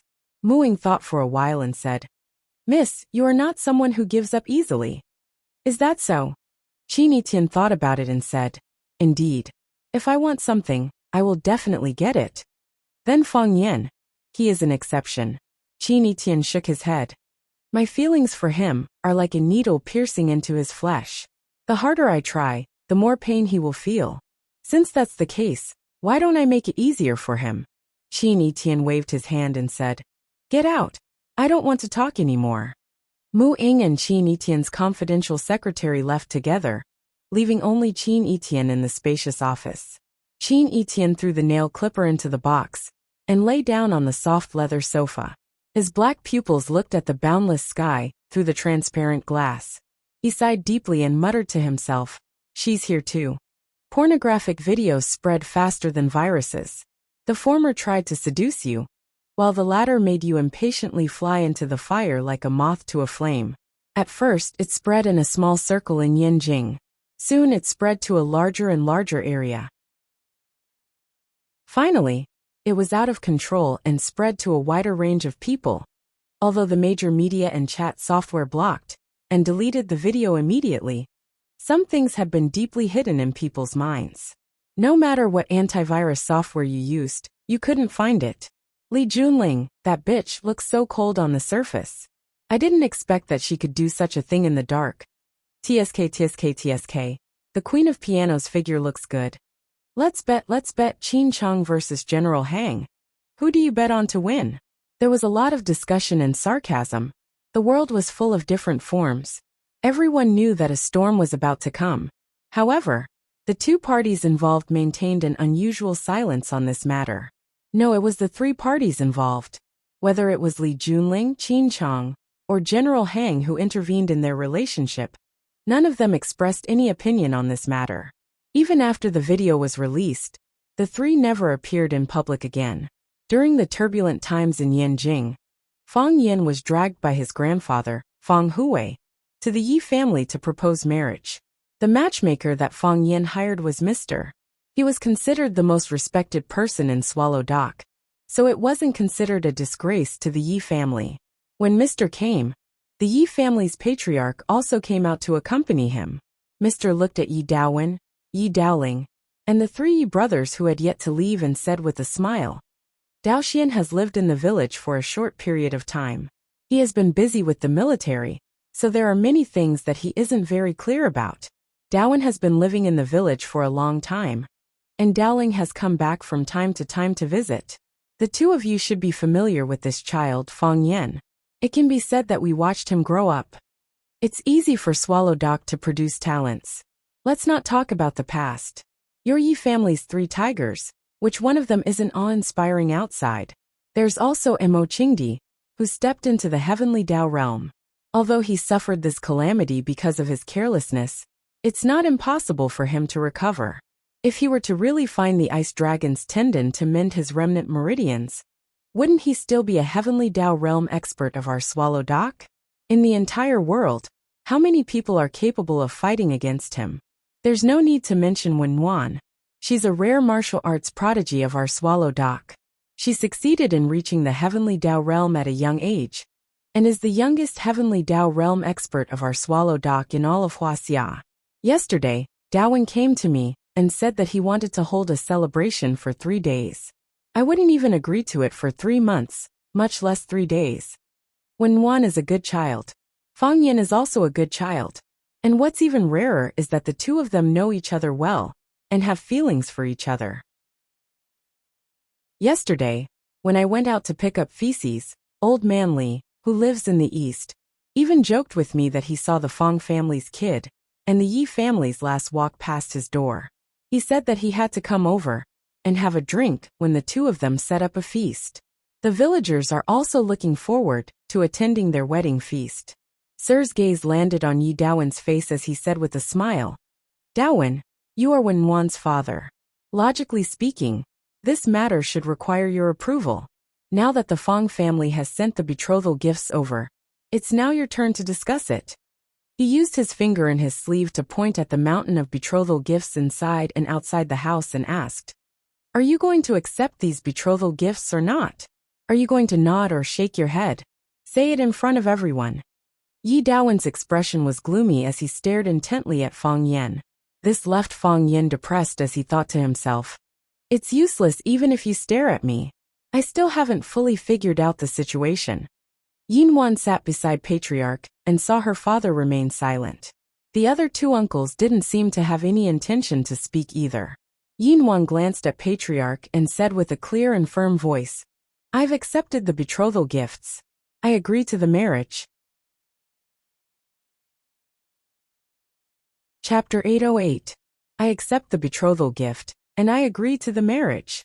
While the Yi family remained silent, Yi Ro agreed to Fang Yan's proposal. She was in charge of everything.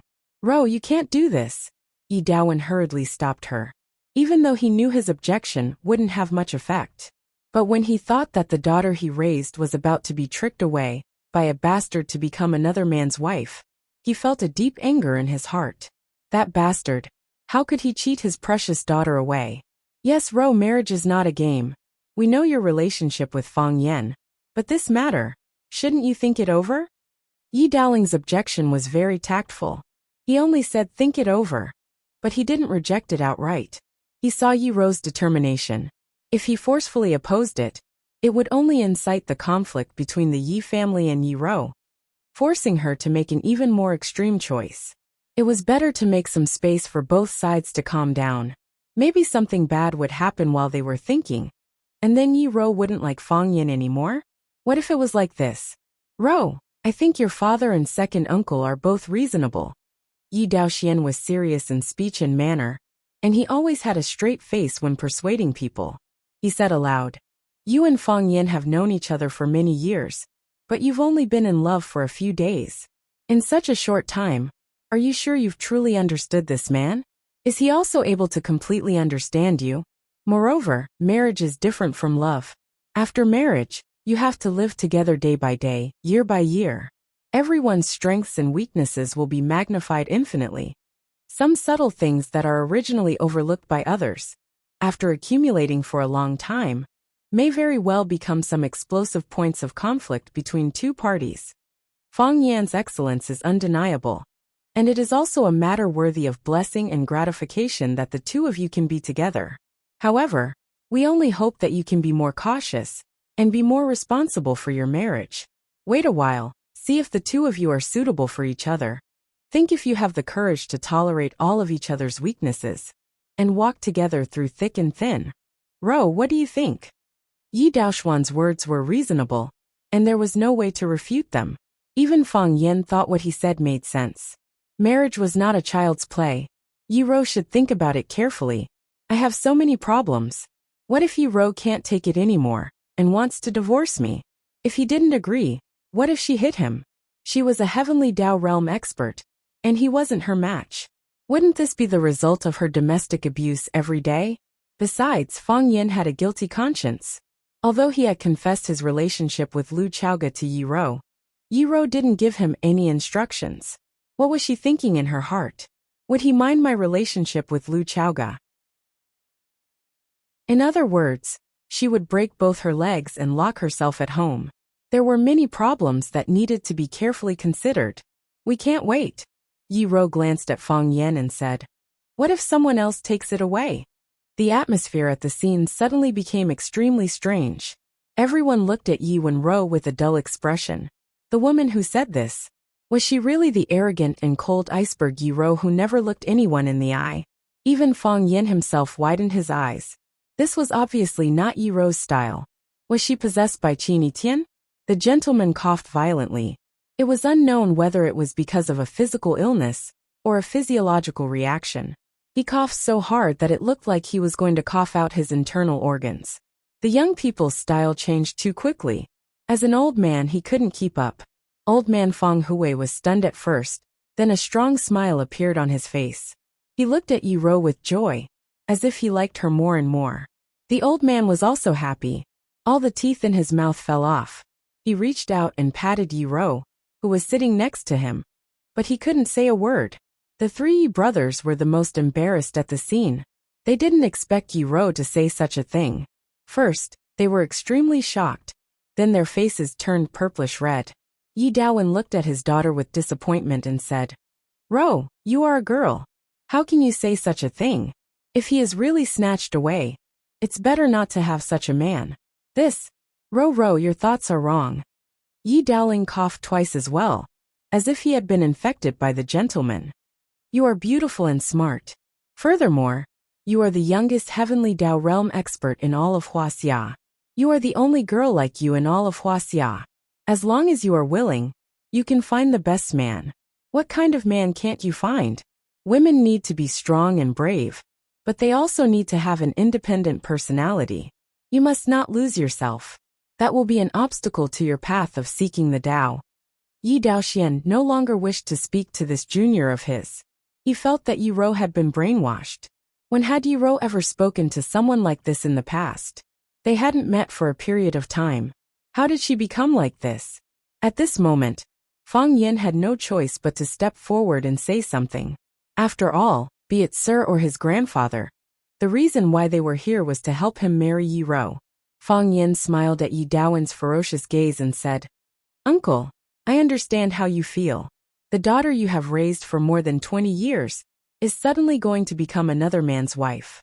You must be very disappointed and find it hard to accept.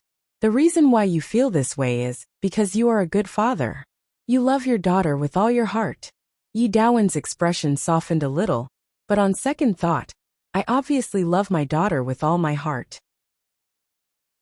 What does it have to do with you that I love my daughter?" Hence, he glared at Fang Yan with an even more ferocious gaze. "Sir is here, and my grandfather is also sitting here. I swear on the reputation of Sir and my grandfather that I will treat Ro well for the rest of my life. I will make her a strong and brave woman with an independent personality and an eternally beautiful woman. I will make her a blissful wife. For this, I am willing to give up everything I have." When saying this, Fang Yan looked at Yi Ro. This was from the bottom of his heart, And it was also what he had always wanted to say to Yi Ro. He hoped that Yi Ro could feel his sincerity, and he also believed that Yi Ro would touch his heart. Sure enough, Yi Ro's gaze also looked at him. Their gazes collided in the air, and then entangled together, unable to separate. The most beautiful love in this world was holding hands together, touching lips together and colliding gazes in the air. All of it. Yi Daoling raised his eyebrows, and there was an inexplicable smile on his face. He looked at Fang Yen and asked, "What if Ro makes you give up the hatred outside and return to Swallow Dock to practice martial arts?" Fang Yen looked at Yi Ro and said, "If this is Ro's request, I will agree. You don't care about those national and family grudges? I originally didn't want to care. They were all provoked." Fang Yen said with a depressed face. Yi Ro looked at Fang Yen and said, "You can do whatever you want. Even if you marry me, you can still maintain your independent personality." "You are so nice." Fang Yen was so moved that his eyes were moist. To be able to marry such a reasonable wife, it was really a blessing to his ancestors. "I won't hit you in the future." Yi Ro felt that her heart was about to be melted, so she also said some words of love that could melt Fang Yan's heart. The blue veins on Fang Yan's forehead were bulging. "Dear Miss Yi, you don't have to say such words in front of me, right? Although you really think so in your heart, and I am really a little happy in my heart. Sir and my grandfather are still sitting next to me and listening. What if they suspect that my husband is not strong enough? And I will also protect you." Yi Ro said to Fang Yen, "Whoever bullies you, I will bully him." If there weren't so many people present, Fang Yen really wanted to hug Yi Ro in his arms and give her a good kiss. What an adorable lady. Why did she have to be his wife? Thinking of how he was about to marry a heavenly Dao realm expert, Fang Yen felt that be it the Jiang family or any other enemies, they were all useless. Sir laughed out loud and looked at the couple, Yi Ro and Fang Yen. He said to the Yi family's patriarch, "Look, can you bear to separate this pair of children?" The patriarch smiled as well. He held Yi Ro's tiny hand in his and gently rubbed it, saying, "What a pair of good children." The three Yi brothers looked at each other, their mouths full of bitterness. A grown girl couldn't be kept at home. The patriarch glanced at Yi Daowen, Yi Daoling, and Yi Daoxian and said, "Why don't we just leave it at that?" Yi Daoling and Yi Daoxian didn't say a word as they turned to look at their elder brother, Yi Daowen. They thought to themselves, "Yi Ro is your daughter, so as her father, you have the most say. Although your say has almost been taken away by your daughter, it's even more unjustifiable for us to speak." Yi Daowen understood what his two brothers meant, but there was nothing he could do about this matter.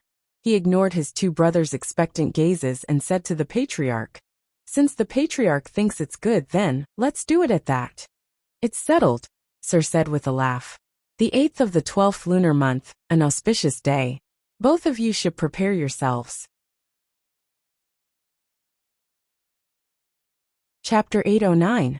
After returning home, Old Master Feng Hui shouted for Fang Yen to pour tea for him. "Tea, pour me a cup of tea." The old man's face was full of excitement, and he said to Fang Yen in a very boastful tone, "I've dug countless traps in my life, but this is the most exciting one, and also the one that earned me the most. I lost a grandson and got a granddaughter-in-law back." Fang Yen poured the tea in the teapot into a cup and added half a cup of hot water to the cup. Then he handed the cup to the old man and said, "My marriage with Wen Wan was also a trap set by you? Isn't that obvious?" The old man said bluntly, "If I hadn't shamelessly gone to the Yi family to challenge them, you wouldn't be here now.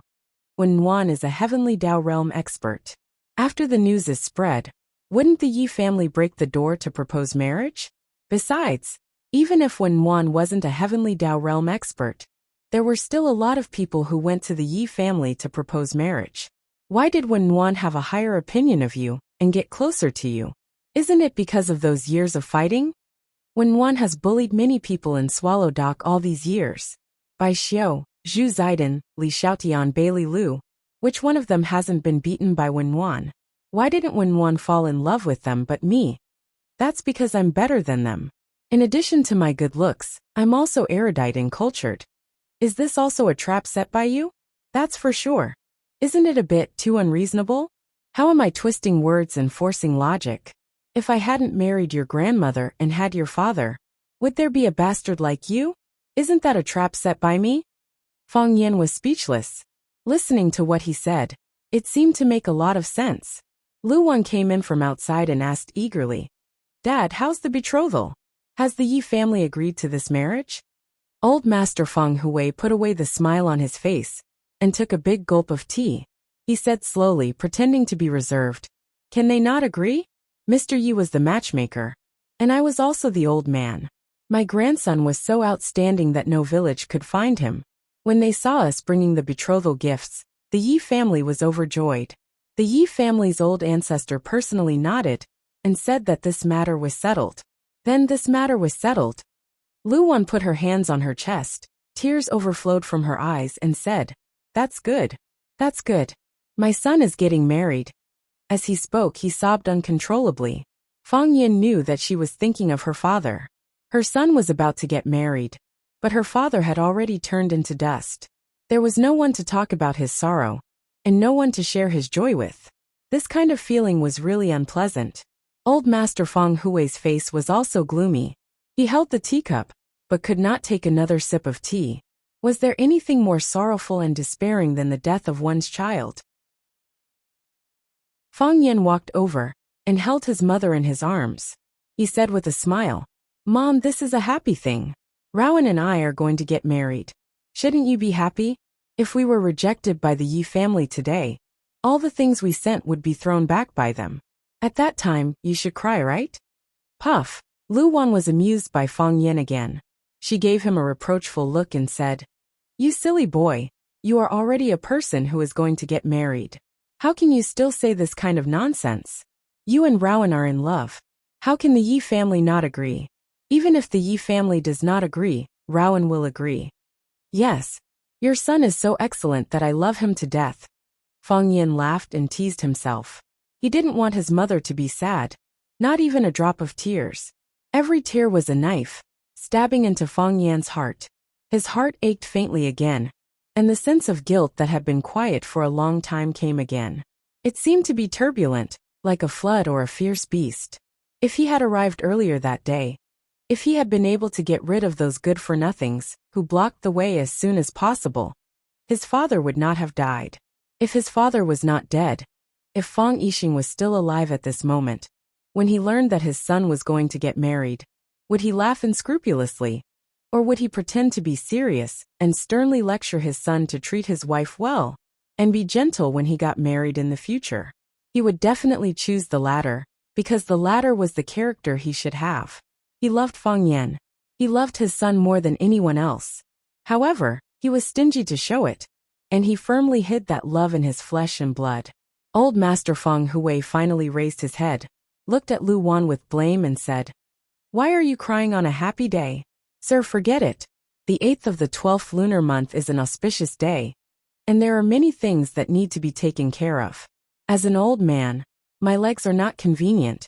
So many things need to be decided by you, the head of the family. You go and have a good talk with Rowan's mother first. Find out what the Yi family is thinking, and ask Rowan what she wants. We should prepare for what we should prepare, and buy what we should buy. There are many things that need you to do, and you can't lose your health. Alas! Lu Wan remembered that she had to start preparing for her son's marriage, and her suppressed emotions were suddenly turned over, as if she had been injected with a stimulant, and said, I'll invite Fang Yan's aunt and sister-in-law to come over and have a good talk with them. I have no experience in this kind of thing, but our Fang family can't let Rowan down. Old Master Feng Hui nodded and said, Have a good talk, and don't be stingy with money. Then he turned to stare at Fang Yan and said, Boy, you have also made a lot of money these years, haven't you? Hurry up and contribute a little more to your mother. Our Fang family has been quiet for more than 20 years, and this time we will have a good time and swallow dock. Fang Yan nodded and said, Mom, I will ask someone to send you a black card, don't be thrifty. Lu Wan waved her hand and said, Silly boy, no matter how poor our Fang family is, we still have enough money for our children's wedding. Don't worry about these things. Just do your own thing. Fang Yan nodded. looked at his mother with concern, and said, "You have to take care of yourself. If you are too busy, ask my aunt to come back and help. Don't worry. I know how to arrange it. I have been idle these years, and I feel uncomfortable all over. How can I feel tired preparing for my son's wedding?" Lu Wan left in a hurry, as it seemed that Fang Yan's wedding was tomorrow. Fang Yan looked at old Master Fang Hui and said, "Grandpa, do you want me to push you out for a walk?" "No need." Old Master Fang Hui waved his hand and said, "The marriage between you and Ruru has been decided, and this is a joyous occasion for our Fang family. Your father is no longer here, but there are still some things that need to be discussed with him. At least he will be informed. You go and accompany Ruru. I will go and have a word with you." Watching his grandpa push the wheelchair away, Fang Yan's heart was extremely heavy. Yi Ruru took the initiative to look for Fang Yan and asked Fang Yan to take a walk beside Shihizi. Swallow Dock wasn't big, and what happened in the east of the village spread to the west of the village in less than an hour. The news of Yi Ruru successfully climbing the Heavenly Dao and becoming the youngest Heavenly Dao expert in Huaxia, as well as Yi Ruru's marriage with Fang Yan, had already spread throughout the village. The people they met on the way were very kind and enthusiastic when they saw them, and some would even stop to talk to them, asking about Yi Ruru's experience in climbing the Heavenly Dao. Yi Ruru didn't hide anything, and told them everything. Even their attitude towards Fang Yan was a lot warmer, and some even called Fang Yan the new son-in-law. Fang Yan smiled shyly, and then thought to himself, "Shouldn't I call Yi Ruru bride? Why does it sound like I'm marrying into her family?" Of course, Fang Yan didn't care about these details. To be able to marry Yi Ruru, to be able to marry a woman who wholeheartedly loved him and was willing to protect him, Fang Yan's heart was filled with happiness. When they reached a slightly more remote place, no one came to disturb them, and the curved tail of Shihizi became their world. Yi Ruru just walked with her head lowered, with no intention of speaking. Fang Yan wanted to say something several times, but he didn't want to break the moment of silence. Yi Ruru was a very quiet person. When she didn't have to speak, she didn't like to use words to express herself. She would do what she wanted to do, and she wouldn't force herself to do what she didn't want to do. If she liked you, she would hold your hand, and if she hated you, she would chop off your hand. She had a clear distinction between love and hate. Fang Yan's heart was full of emotions. The girl who competed in the Fang family's martial arts arena, for the first time, was proud and stubborn, with 2 cute braids. When Fang Yan saw her, he thought it would be fun if he could pull her braids. It was really fun. Yi Ruru knocked out 2 of his teeth and broke 3 of his fingers. At that time, Yi Ruru was really fierce, and she wasn't gentle at all when she fought. Later, they fought once a year, and every time they met they would quarrel. Fang Yan regarded her as his archenemy, and he told all his friends bad things about her. Even in his sleep, he dreamed that he was being beaten. However, that girl was going to be his wife soon. Life was really full of surprises. Fang Yan suddenly stopped, turned around to look at Yi Ruru behind him, and said in a deep voice, "I've been thinking that there should be a more special proposal ceremony. I'll run around Yanjing City naked and then shout, 'Yi Ruru, marry me.' Or I'll take off my clothes and jump into Shihizi River shouting, 'Yi Ruru, marry me.' Or we can go to the African prairie. We'll sit on a hot air balloon, and I'll kneel to you on one knee. If you don't agree, I'll cut the rope of the hot air balloon. You'll die." Yi Ruru said, "What? If the rope is cut, I'll be fine, but you'll fall to your death." Yi Ruru looked at Fang Yan and said. Chapter 8:10. Fang Yan had once read a novel called King of Fire. In the story, the male protagonist, Tang Zhong, proposed to his 2 girlfriends on a hot air balloon. Look at how shameless and unprincipled he was. Fang Yan despised Tang Zhong's actions. He thought to himself that he would never do such a thing. Even if he wanted to do it, he wouldn't dare. Tang Zhong raised the ring in one hand and scissors in the other. He said that if they didn't agree to his proposal, he would cut off the balloon's rope. In the end, the 2 girls accepted the proposal with tears in their eyes. It turned out that women were also quite afraid of death. Not only were they afraid of death, but they were also afraid of heights. Fang Yin also wanted to learn from the senior idol who had many female friends. But Yi Rou's counterattack instantly woke him up. Yi Rou was a heavenly Dao realm expert. If Fang Yin really cut off the balloon's rope in midair, the only one who would fall to his death would be Fang Yin himself. Yi Rou's chances of survival were much higher. From the looks of it, this method was a little romantic, and to some people there was a huge loophole. Fang Yin smiled awkwardly and said, I can also run naked in Yanjing City, or jump into a stone river in front of everyone in the village. I just feel that it should be more romantic. I shouldn't use such a traditional method to directly go to your house to give the betrothal gift. Yi Rou looked up at Fang Yin and said, a man's romance isn't expressed in the moment of a proposal, but in life, it can make people feel happy and at ease at all times. If you want to talk about romance, when I failed to climb the heavenly Dao and was about to go berserk, you helped me move a mountain at the expense of your life. That was the most romantic proposal I know. Fang Yin reached out his hand to touch Yi Rou's face. Yi Rou was extremely shy, but she stood there and allowed him to molest her. Strange. Fang Yin muttered to himself and said, she's not wearing a mask. Bang! Fang Yan's body soared into the air and flew backward. He quickly got up from the ground and carefully avoided Yi Rou. He said, I just find it a little strange. Logically speaking, you shouldn't say something like that. It doesn't match your character. Come here. Yi Rou called to Fang Yin. What do you want? Fang Yin was testing her step by step. He didn't dare to get too close to Yi Wenru again. No poison leg. I'm sure you're Yi Rou. You're not someone else wearing a mask. Yi Rou reached out and pulled Fang Yin into her arms. No, she pulled Fang Yin in front of her and threw herself into Fang Yan's arms. She wrapped her arms around Fang Yan's body and said softly, I'm very happy to be your wife. Fang Yin was stunned for a moment. Then he held Yi Rou's thin body tightly in his arms.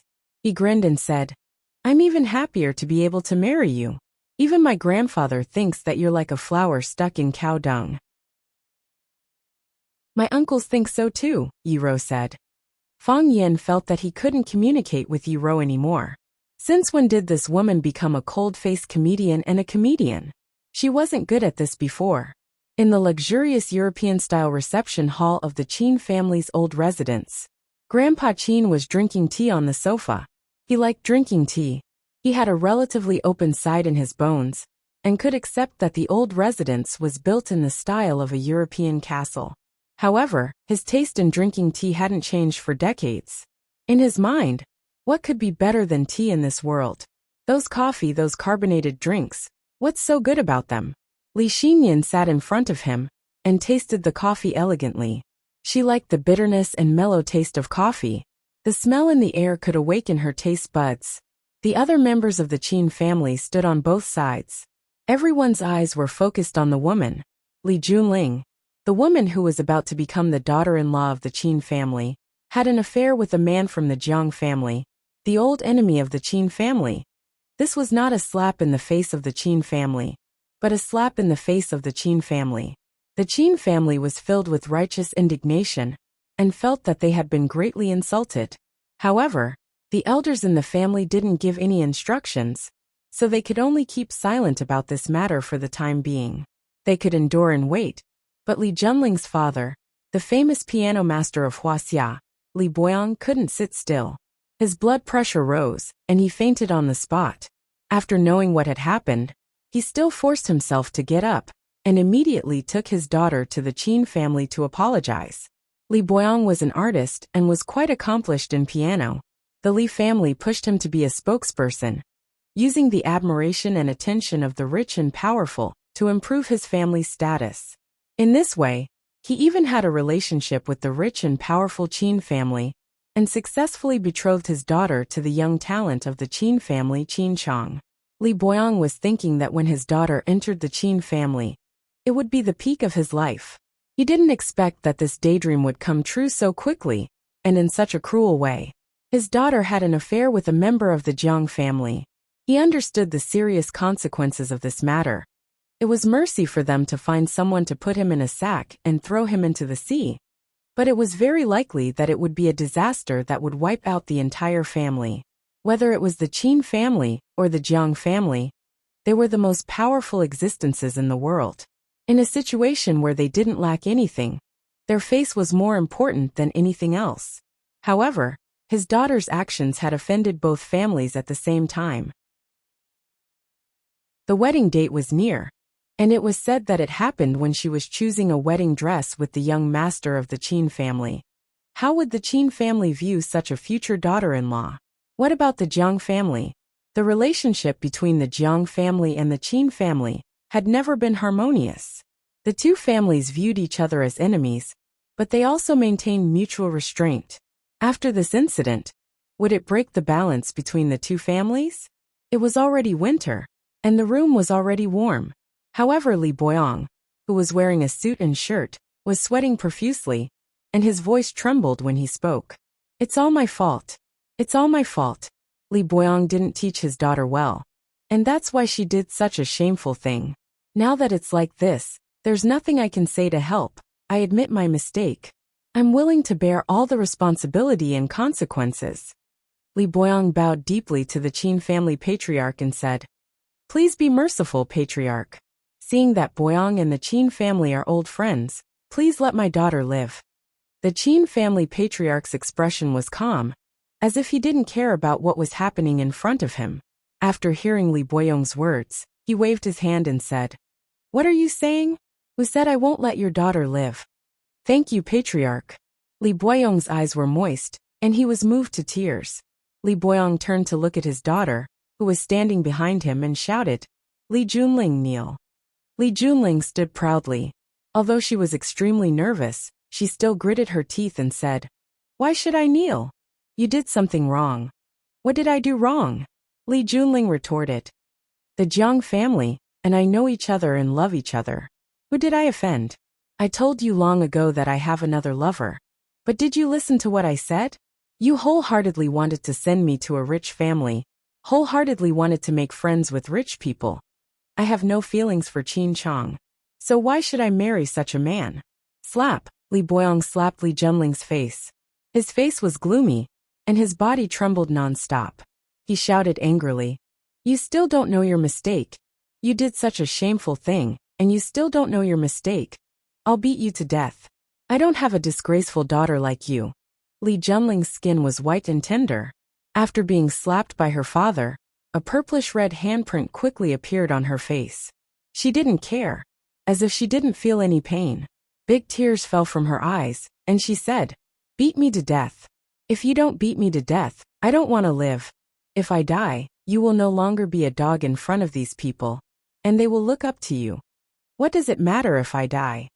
Li Junling. Since I was young, when did you listen to my thoughts? I liked the guitar, but you forced me to learn the piano. When I was a little playful, you were furious and said that I didn't want to improve. When I was a little slow in learning, you scolded me for being stupid. Piano goddess. Haha, who knows how this goddess came to be? I spent all my time to get it, and I sacrificed all my hobbies to get it. Genius? Can this kind of person be considered a genius? I know that the matter between me and General Xing is very difficult for you and the whole family. You are afraid. You are worried that you will be implicated. If that's the case, I will die here, in front of the Qin family to atone for my sins. In this way, they won't hurt you anymore, right? After saying that, Li Junling took out a short dagger from her pocket and slashed it toward her own neck. Bang! A figure flashed. An old nanny who was in charge of pouring water for old Master Qin suddenly appeared and grabbed the dagger from Li Junling's hand with a small move. Li Xinyan gently stirred the coffee in his cup, looked at Li Junling and said, Miss, if you want to die, we won't stop you. Everyone has the right to choose their own life. After a pause, he then said, But can you die a little further away? The carpet in the hall has just been cleaned. If it gets dirty, won't we have to trouble those hard-working service staff? You are so evil. Li Junling's face was pale, and she stared fiercely at Li Xinyan. Evil? Li Xinyan took a sip of the coffee in his cup and said with a smile, Miss, if I was really evil, do you think you would still have the chance to stand in front of me and accuse me of being evil? Chapter 811. Every single word that Li Xinyan said was not a threat. With her current status, there was no need for her to threaten others. If she said she would kill you, then she would kill you. If she said she wanted you to disappear, then you would never be able to show your face again. Just as she said, if she was really vicious, would Li Junling and her father Li Boyong still have the chance to stand in the Qin family's hall today? Would they still have the chance to be judged by the Qin family, be it punishment or forgiveness? Would they still have the chance? With just a word of command, or even a reminder with a glance, the father and daughter would encounter a serious car accident or some other accident. In any case, their lives would end here, and they would never have the chance to appear in front of the public again. Or perhaps the Qin family did not need to do anything. There were countless people outside who wanted to please them. Some smart people who didn't mind doing the dirty work would do it cleanly. If it wasn't for a casual greeting at a private gathering, you wouldn't even know who sent the father and daughter away. This was the power of money, the power of power. When anything reached an extreme, the energy that it could erupt with would be astonishing and shocking. Some people were overly arrogant, while others could control this power very well. Slap. Li Boyong slapped his daughter again. Li Junling, who was unprepared, was knocked to the ground by his father. Li Boyong looked down at Li Junling and shouted angrily, "Kneel and apologize to the madam." Kneel and apologize? Li Junling covered her face and sneered. What did I do wrong? Do I need to apologize to them? I just fell in love with a man. What's wrong with that? What does this have to do with them? You are Qin Chang's fiancé. I am not Qin Chang's fiancé, you are. Li Junling looked at her father and laughed, saying, You are Qin Chang's fiancé. I have never liked him, and I have never wanted to marry him.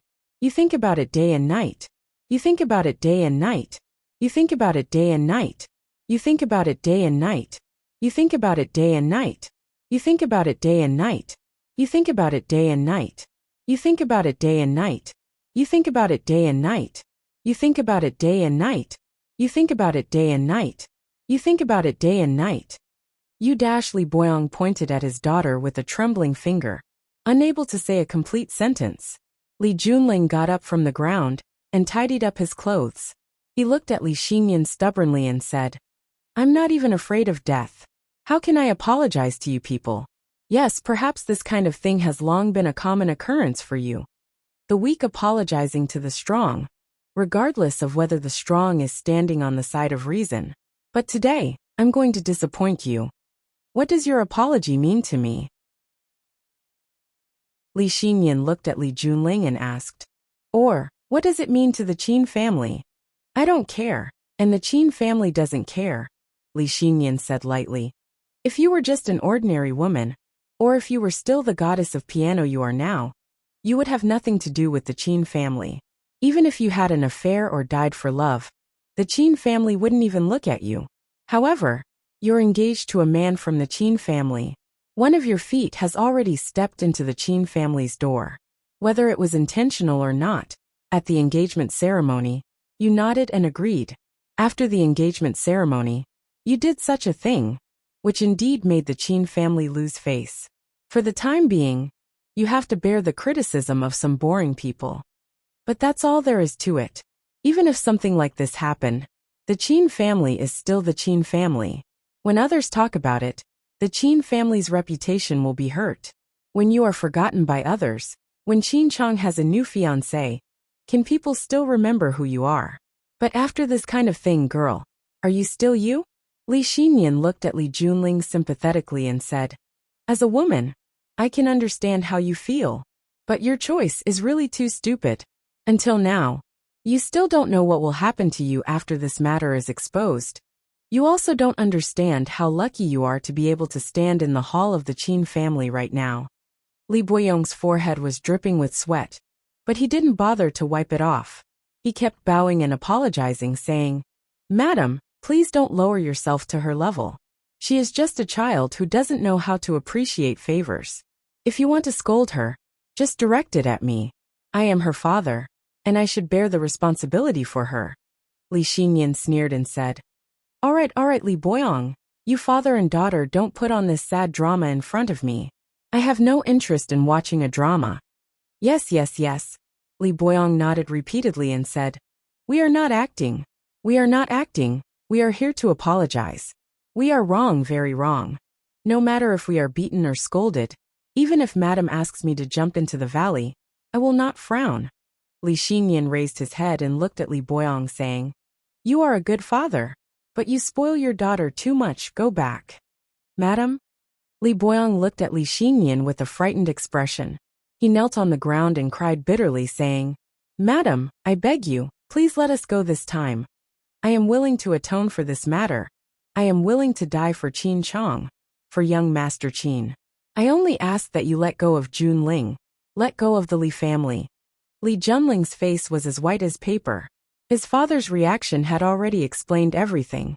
The Qin family wanted to kill them to avenge their humiliation? These rich and powerful nobles, their hearts were really vicious. Did you misunderstand something? Li Xinyan's eyebrows twitched.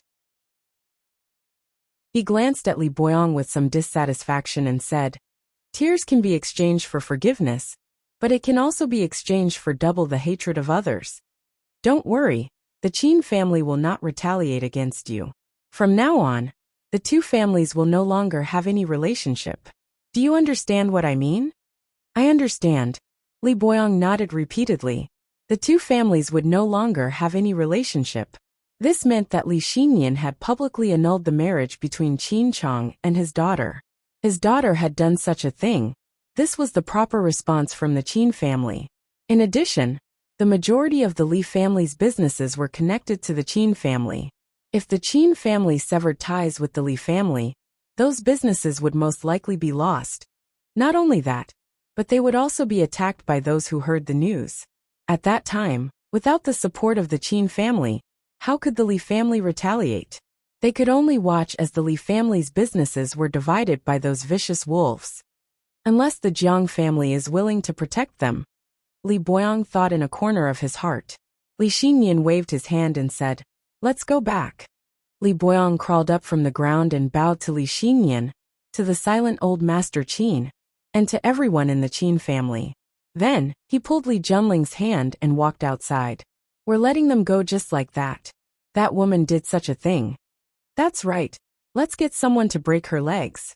Let's see how she can steal men in the future. She didn't hit or scold them.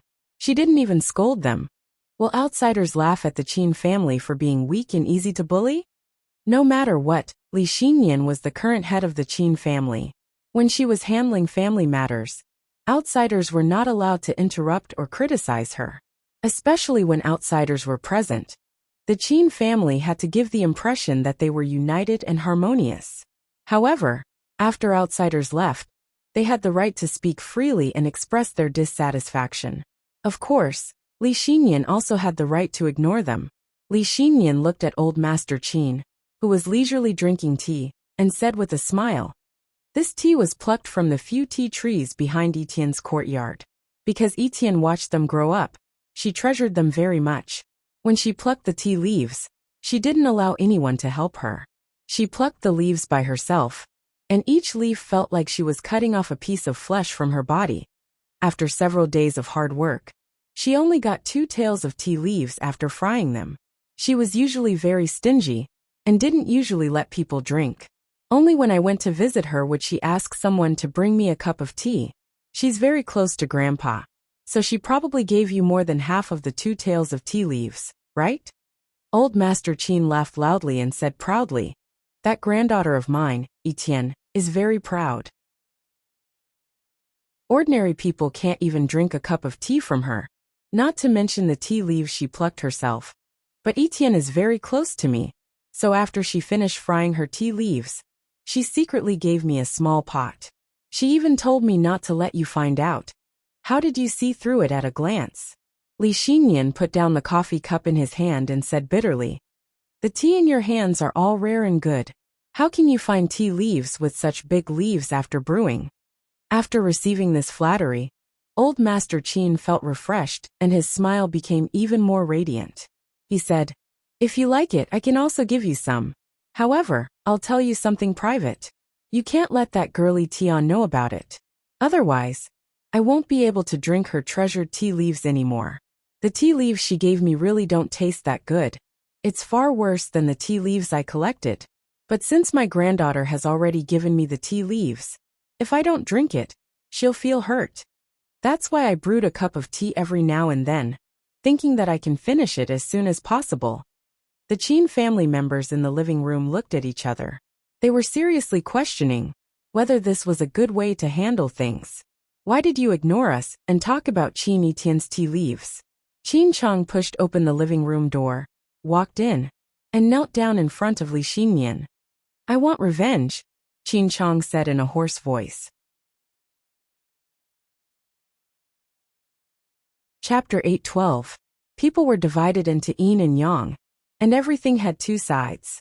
Because of the two talented women in the Chin family, the two generations of men in the Chin family were collectively weak and couldn't stand out. Because of the arrival of Li Xinyan, the daughter-in-law of the previous generation, the power of the Chin family fell, and they became a plaything in the hands of a woman. In this generation, there was another Chin Etienne, who was smart and talented, and had made a lot of achievements. Some people said that his mother was manipulating behind the scenes in order to make her daughter the prodigy of the Chin family, so that she could seize power. Some people also said that the son should be like Jiang Junling, and the adopted daughter should be like Chin Etienne, which was also the advertising slogan that the Chin family and the Jiang family paid people to hype, so that they could outshine the other rich and powerful families. When Chin Etienne grew up, some of the projects she independently invested in all showed dazzling results. It was said that she had already shown outstanding business talent when she was still a student. With her as the middleman, the Chin family and Lu Chaoga created the world-famous Chaoyan technology. When Jiang Junling died, Chin Etienne also encountered some criticism. Some people said with the mentality of watching a good show, "Look, we have already proved that one is a fake. Let's see how long the other one can last." However, no matter what people said, Chin Etienne was still Chin Etienne, still the Chin Etienne that everyone respected and looked up to. Some people said that it was a tragedy to live in the same generation as Chin Etienne. For the young generation of the Chin family, it was a complete tragedy to live in the same family as Chin Etienne. Compared with a genius like Chin Etienne, Chin Chong's ability was not obvious, and his talent in all aspects was not outstanding enough. But compared with the other young generation of the Chin family, or compared with the young people outside, he was already superior. In the past, Chin Chong was gentle and elegant, liked to protect the young generation of the family, to win people's hearts, and liked to play tricks to get some small advantages. Every time Chin Chong appeared, he was beautiful. Even in Beijing, where there were crouching tigers and hidden dragons, he was considered a somewhat famous figure. Now Chin Chong was like a different person. His hair was messy, his clothes were untidy, his eyes were sunken, and there was a pile of eye wax waiting to fall off naturally at the corner of his eyes. His face was pale, and he looked like a vampire who had not been exposed to sunlight for a long time. In the past, only young Master Chin Chong made others fall out of love. He had never experienced such an embarrassing betrayal. His fiancée had been having an affair with another man before they got married. Her twisting and moaning made countless people talk about it. These were all things he had never experienced before. He and Li Junling had never had any decent skin contact. Can you imagine that? Young masters like them were also playing innocent with others? Chin Chong really fell in love with Li Junling. He had always regarded Li Junling as his future wife. In any case, she was going to be his woman very soon. So why should he be so anxious to show that he didn't have the demeanor of a man? In the end, when he was picking out a wedding dress for his future wife, he saw such an ungentlemanly video. After the incident, Chin Chong locked himself in his room and didn't go out. Because he smoked too much, even his throat was swollen and hoarse. Every word he spoke seemed to be rubbing his throat until it bled. I want revenge. Chin Chong raised his head and looked at Li Xinyan. His yellowish eyes were bloodshot. Jiang Xing has gone too far. Li Xinyan sighed softly. He walked over and wanted to pull Chin Chong up from the ground. Chin Chong knelt on the ground and refused to get up. He looked up at Li Xinyan and said, I don't hate Li Junling. This woman has nothing to do with me anymore. But Jiang Xing's family has gone too far. I want revenge. I must get revenge. Since Qin Chang wasn't willing to get up, Li Xinyan had no reason to keep pulling him. She sat back on the sofa and looked at Qin Chang and said, "How do you want revenge?" "I want Jiang Junling to die. I want the Jiang family to be destroyed. I want them to go to the 18th level of hell," Qin Chang said while gritting his teeth. No matter what kind of family he came from, no matter what kind of temperament he had, his fiancée having an affair with another man was something that no one could tolerate. Qin Chang was usually very prideful. He always boasted that he was the only person in the Qin family other than Qin Etienne. He had his own circle of friends. Everyone who saw him would respectfully call him young Master Qin. However, everything was ruined. The moment that video was released, or the moment that his fiancée knelt under that man's body, all of his dignity and pride were destroyed. I know how childish my actions were. I also know how stupid it was for me to collude with some brothers in the family to oust you. I know that you hate me. You don't even care about me. However, I want to ask you one thing. I want you to declare war on the Jiang family. That's impossible. Li Xinyan refused without hesitation. It was as if there was no room for negotiation. Why? Qin Chang said with a pained expression. Don't you hate the Jiang family? Doesn't Qin Etienne hate the Jiang family? Don't you want to declare war on the Jiang family for how they treated Fang Yan? Can you turn a blind eye and pretend nothing happened when the Jiang family humiliated me like that? Does the Qin family still want face? Do we still have dignity? Li Xinyan looked at Qin Chang with a serious expression. The Qin family belongs to everyone in the Qin family. It doesn't belong to just one person. Every decision of the Qin family must be in line with the interests of the entire Qin family. Etienne doesn't like the Jiang family. I don't like the Jiang family either. However, we can't declare war on the Jiang family just because we hate them. We'll push the Qin family to the edge of danger. I definitely won't agree to that. After a pause, Li Xinyan continued. However, General Xing of the Jiang family clearly knows that Li Junling and Qin Chang are engaged. That's too much. If the Qin family doesn't do anything, the outside world will think that the Qin family is weak and easy to bully. I declare that from now on, we will cut off all business with the Jiang family. In some important areas or core areas of the Jiang family, we can have a greater say. Qin Chang froze for a while. Then, she laid on the ground and cried. She kept saying to Li Xinyan, "Thank you. Thank you." Old Master Qin looked at his daughter-in-law with a smile. He leisurely drank the tea that his granddaughter gave him. The Qin family looked at each other. Was the Qin family going to declare war on the Jiang family? Stupid. Stupid beyond belief. Li Boyong wiped the sweat off his forehead as he lectured his daughter, who was sitting next to him with an ashen face. By doing such a thing, you have trampled on the Qin family's dignity. How could the Qin family forgive you?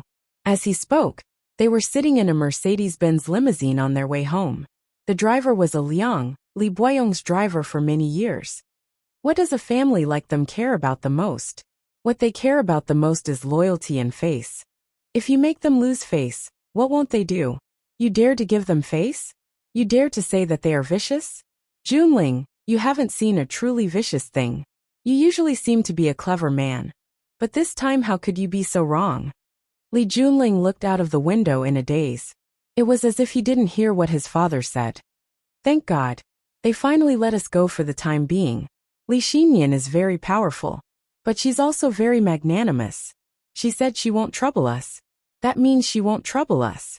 I'm afraid that Qin Chang and other members of the Qin family won't be able to swallow it. Go abroad. Go abroad immediately. Didn't the Borna Orchestra in Vienna invite you to perform there? You should take this opportunity to go abroad. Now the limelight is at its peak. If you stay in Beijing, you won't even have a chance to go out. Li Junling was finally moved. He turned to look at his father and said, Juanxing. My dear lady, why are you still thinking about him? Li Boyong almost knelt down to his daughter. How could Juanxing jump out to support you after such a thing happened? Unless they completely fall out with the Qin family. Otherwise he won't protect you. I'm afraid he can't even protect himself now. Daughter, don't put your hope on that man. If he really did it for you, he shouldn't have treated you like that. Li Junling reached out and held his father's hand. His eyes were filled with tears as he said, I don't blame him. I really like him. Everything is voluntary. Dad, this is the first time I've fallen in love with a man since I was young. Can you understand how I feel? Li Boyong wiped his daughter's tears. I understand. I can understand. But safety comes first. Go out quickly. Let your mother go with you. I'm worried about you going out like this. I'll stay in Beijing and think of a way. When the situation calms down, you can come back. Or never come back. Dad. Daughter, I'll teach you something. I shouldn't say it, but I think it's necessary for you to know. What? Never trust a man. Li Boyong said with a serious face. Dad, why? Li Junling didn't understand. You're a man too. Li Boyong smiled bitterly. Yes, I'm a man too. That's why I can say that. Click. The backseat door was suddenly locked. Liang, what are you doing? Li Boyong was greatly alarmed and shouted. Master, Mississippi, don't blame me. Liang opened the door and jumped out. The Mercedes-Benz deviated from the mountain road. It broke through the railing and crashed into the steep mountain stream. Dad. Li Junling grabbed the seat in front of her and screamed. Liang, you traitor. Li Boyong was also frightened by this scene and shouted in a hoarse voice. Crash. Crash. The Mercedes-Benz crashed into the stone wall again and again. It was like a black cannonball crashing into the endless purgatory. Chapter 8:13. Old House. In the courtyard. Osmanthus flowers were fragrant in October, but there was a golden osmanthus tree in the courtyard that bloomed a little late. It was only deep into winter that it emitted that frightening rich fragrance. General Xing knelt under the golden osmanthus tree, resisting the invasion of the fragrance while enduring the blows from the feather duster. Pa, General Xing was hit on the head. Pa, the feather duster hit his skull again. Pa, pa, pa. After a dozen or so lashes, old man Shifu threw the feather duster in his hand onto the ground. He walked to the stone table and sat down. He picked up a cup of tea that was still steaming and took a sip. Do you know why I didn't slap your face? Jiang Shifu held the teacup and asked General Xing, who was kneeling there. Because you're afraid that you'll ruin your face and your grandson won't be able to go out and meet people, General Xing said in a low voice. Yes, don't hit people in the face. I've always told you this. Why don't you listen? The cherishing fortune old man said with a face full of regret. What you're doing isn't just slapping the Qin clan's face. You're practically stepping on their heads and shitting on them. This is a huge mistake that will cause them to become enemies. Grandpa, I know I was wrong. This matter, I really had no other choice. General Xing straightened his spine and looked straight into old man Jiang Shifu's eyes, saying, I really like Jun Ling, and she has deep feelings for me. The two of us are sincerely in love. I know what I'm doing is wrong, and I've thought about leaving her. But Lord Jun didn't agree. I was soft-hearted and couldn't make a decision. Originally, I wanted to wait until Lord Jun got married before completely severing our relationship. I didn't expect something like this to happen. Scoundrel! Jiang Shifu slammed his palm on the stone table and angrily shouted. What do you mean unable to restrain yourself? You're too daring for lust. You clearly knew that Li Junling was already engaged to the Qin family, yet you still dared to tempt him to do such an immoral thing. If the Qin family did this to our Jiang family, how would you deal with it? The hatred of killing my father and stealing my wife is absolutely irreconcilable. Now is the crucial moment in the battle between you and Fang Yan. In order to prevent the Qin family from participating in the battle, we offered a huge condition. But what was the result? Not only did you fail to balance your relationship with the Qin family, you even dragged the Qin family down with you. If a man can't control his own waistband, what future can he have? Old man Shifu's gaze turned sharp. He looked at General Xing and said, Do you think that, now that the military order is gone, I have no other candidates? Is that why you are so unbridled? Let me tell you, General, we still have many outstanding youths in the General family. With just a bit of polishing, they are all good materials. Grandpa, I'm sorry. General Xing's knees were pressed against the cold concrete floor as he said in a deep voice, I know I did something wrong. I will definitely find a way to make it up to you. I promise I'll take care of this. How are you going to deal with this?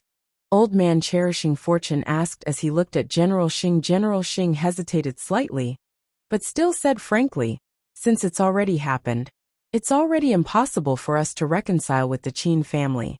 Since it's like this, it's better to take the initiative and drag them into the quagmire.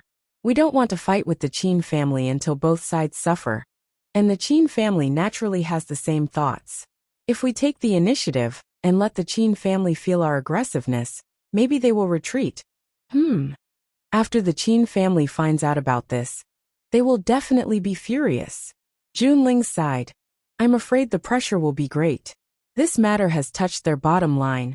They definitely won't take it lying down. Qin Chong has a high heart but shallow talent, and is extremely concerned about face. He will definitely think of a way to get back at them. Junling's situation is very dangerous. General Xing looked at grandfather Jiang Shifu and said, I have wronged Junling in this matter. She is the most innocent person here. As a responsible man, I will stand up for Junling. I will go to the Li family to propose marriage, and officially marry Li Junling. Otherwise, I'm afraid she won't be able to persevere. I ask Grandpa for your approval. A divine light flashed in Jiang Shifu's eyes, and he instantly returned to his old and muddy appearance. He looked at his grandson for a long time, then said in a low voice, Since you have already decided, then do it. This is your last test. If you succeed, you will be a dragon. If you fail, you will be a worm. That is all. Yes, General Xing respectfully responded. I definitely won't disappoint Grandpa. After General Xing left, old man Jiang Shifu held a cup of tea that was gradually cooling in a daze. Pitiful woman, Jiang Shifu muttered to himself. The Qin family and the Jiang family have started a war. I knew they would definitely start a war. This is too exciting. The Jiang family's General Xing made a cuckold out of the Qin family's Qin Chong, and the Qin family immediately retaliated and eliminated Li Junling. The Qin family's methods tsk. I heard that the Jiang family wanted to kill them to silence them, in order to put this shit on the Qin family's head so that the Qin family won't be able to say anything. After the video was released, there was a short period of silence between the Qin family and the Jiang family. Then the situation became intense. Huaxia country's famous piano master, Li Boyong, brought the female protagonist of the video, Li Junling, to the Qin family to apologize. But on the way back, the luxurious car they were riding in crashed into a ravine, killing both of them. During the crash, the car exploded, and the father and daughter were burned into charcoal. At the same time, General Xing brought generous gifts and a matchmaker to the Li family to propose marriage, hoping that the Li family and the Qin family would officially cancel the marriage and fulfill his and Li Junling's hard-to-sever relationship. He didn't wait for Li Junling to return, but he received news that Li Junling had gotten into a car accident. It was said that after receiving the news, General Xing cried bitterly, and even smashed many of the Li family's things, clenching his teeth and yelling, "They've gone too far." Who was the one going too far? The onlookers made all sorts of interpretations of this. Some people said it was obvious. This was the Qin family going too far. Although Li Junling had already apologized to the Qin family, Li Boyong had already brought his daughter to the Qin family to apologize. But on the way back, they got into a car accident. It was obvious that the Qin family wanted to show their power to the Jiang family. The woman that the Qin family couldn't get, the Jiang family shouldn't even think about getting. Some people said that General Xing was deliberately setting up a trap. General Xing knew that this time, he had angered the Qin family, and that a war was inevitable. So he might as well kill them to silence them, and then pour the dirty water on the Qin family, making them unable to extricate themselves from the quagmire, and also accept the attacks and judgment of public opinion. The war had already begun. While the outside was in an uproar, Fang Yin was sitting in Qin Etienne's villa, drinking tea. He was drinking tea that Qin Etienne had personally grown and personally picked. To be honest, the taste of the tea really wasn't that great. far from the top-grade tea that the Qin family had all year round. But young Miss Qin had kindly brought the tea in front of you, waiting for your evaluation with a face full of expectation. So how could you not give a few polite words of praise? It's really good tea, Fang Yin said with a face full of enjoyment. The last time I came here, I already felt that these tea leaves weren't ordinary, but now I know that they were personally picked by Etian. Like I said, other than the fact that Qin Etian can't pick the stars from the sky, there's nothing in this world that's too difficult for her. There's another thing. Qin Etian had a mischievous smile and said, Qin Etian also can't pick the heart of a man. Cough, cough, cough. Fang Yin coughed violently. With a red face and a thick neck, he said, That's because that man has eyes but can't see. Not really, Qin Etian sighed softly and said, That's because that man chose a better woman. Seeing the regret on Qin Etian's face, Fang Yan's mood was also a bit heavy, and he said softly, It's not about who's better than who, it's only about suitability. How do you know that I'm not suitable? Qin Etian interrupted Fang Yan and asked. Seeing that Fang Yan was once again speechless by her question, Qin Etian giggled. After laughing for a while, her face became gloomy again, and she said, You're getting married, right? Yes, the 8th of the 12th lunar month. Fang Yan nodded. So annoying, Qin Etian said. If you're like other men, when I ask such a question, you lie and say that there's no such thing. But if you were that kind of man, I wouldn't like you so much. I think with your conditions you can find a better man. What kind of man in this world can resist your charm? Fang Yin said with a smile. Yes, everyone says that. My mother also told me that. But no one cares about the main point of the matter. The main point is that the man I like is you. You see, you don't know what to say again. I understand you. If I were you, I probably wouldn't know what to say either. Qin Etian pursed his lips and chuckled. But if I were you, I might not meet another girl like me, who always says the words like in love. When I think about it this way, I feel that this world is so boring. So I'll stick to being myself, and you should stick to being yourself. I'll continue to like you, and you should continue to be the person I like. Will you come to my wedding? Fang Yin asked carefully. In Swallow Dock, it's an old-fashioned wedding. You might think it's old-fashioned and boring. Qin Etian glanced at Fang Yan, with a faint smile on his face and asked, Mr. Fang, are you afraid that I'll ruin your wedding? Chapter 8:14. What's the most troublesome thing about preparing for a wedding? It's that you don't know who you should invite, and who you shouldn't. If you send an invitation, you're worried that people won't come. If you don't send an invitation, you're worried that people will complain.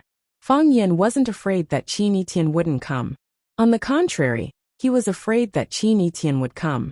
He was afraid that she would come and make trouble. According to their relationship, if Fang Yan got married, he would naturally send an invitation to Qin Etian. However, Fang Yan knew Qin Etian's feelings for him. If he told her that he was going to marry Yiro, would she feel sad? Before Fang Yan could think of a way to say it, Qin Etian took the initiative to ask. In this case, Fang Yan had no reason to hide anything. But why did Qin Etian look at me so strangely? How come? Fang Yan knew how difficult it was to deal with Qin Etian. Fine beads of sweat appeared on his forehead. He held the teacup with both hands, and looked at the pots of chrysanthemum in the yard. I'm just afraid that you're too busy, or you don't like the traditional wedding. I like it very much. Qin Etian squinted his eyes and smiled. Do you really want me to go? Of course it's true, Fang Yan said seriously. I'm very sincere. In this case I'll go. Qin Etian hesitated for a moment and nodded. Fang Yan also grinned and said, I'm very happy that you can go to my wedding. Really?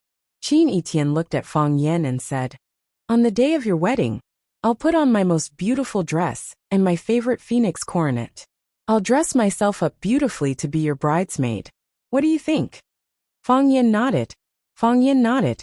Imagining the scene of Qin Etian appearing at Swallow Dock in a gorgeous gown and an expensive phoenix coronet, Fang Yan felt his head begin to swell with pain. As expected, the thing he was most worried about was about to happen. If Qin Etian attended the wedding in Swallow Dock in this manner, In the eyes of outsiders, who would be the bride that day be, Yi Ro or her? Although Yi Ro is broad-minded, she is a woman after all. Doesn't she mind it at all? Fang Yin looked at Qin Etian with a bitter smile and said, I know you won't do that, right? Why not? Qin Etian asked back. This is my usual style. Why should I change it? Besides, I also want to prove to some people that I didn't lose because I was worse than others, but because I was a little slower. Etian. Qin Etian giggled and looked at Fang Yan's nervous face. She said, Are you afraid, Mr. Fang? I'm not afraid. I'm just worried that things will get complicated. Qin Etian sighed softly and said, That's your wedding, the most important day in your life. How can I ruin it? Maybe I'll be very busy that day and have a lot of work to deal with. Maybe I suddenly have an upset stomach or some other problems. I won't be able to attend your wedding that day. Actually, Fang Yin looked at Qin Etian and said, I still hope that you can attend my wedding. Yes, I also want to. Qin Etian nodded with a smile, but her eyes were a little moist. She said, I want to see if you look handsome as the groom. I want to see if you will be nervous when you bow to heaven and earth. I want to see the bride's happy face when you hold her hand. I want to see all the guests say their sincere blessings to you. But I can't do it. Qin Etian raised her head, and the tear that was about to fall fell back. She was Qin Etian, the Qin Etian who was as proud as a queen. Tears were superfluous and unnecessary burdens to her. I can accept you marrying other women, but I really don't like it. I hope you're unhappy. I hope you're not happy. Then you'll understand that I'm better. Fang Yin was silent. He really wanted to hold this girl, who was arrogant even when he confessed to her. But he didn't dare and couldn't do that. She was no longer a child. She was no longer his student. She was Qin Etian, the little princess of the Qin family, the little beauty of Yinjing, Qin Etian. Knock, knock, knock. Coco pushed the door open in her high heels. She looked at Qin Etian and said, Miss Madam is here. I got it. Qin Etian took out a piece of tissue to wipe the little bit of moisture from the corner of her eyes.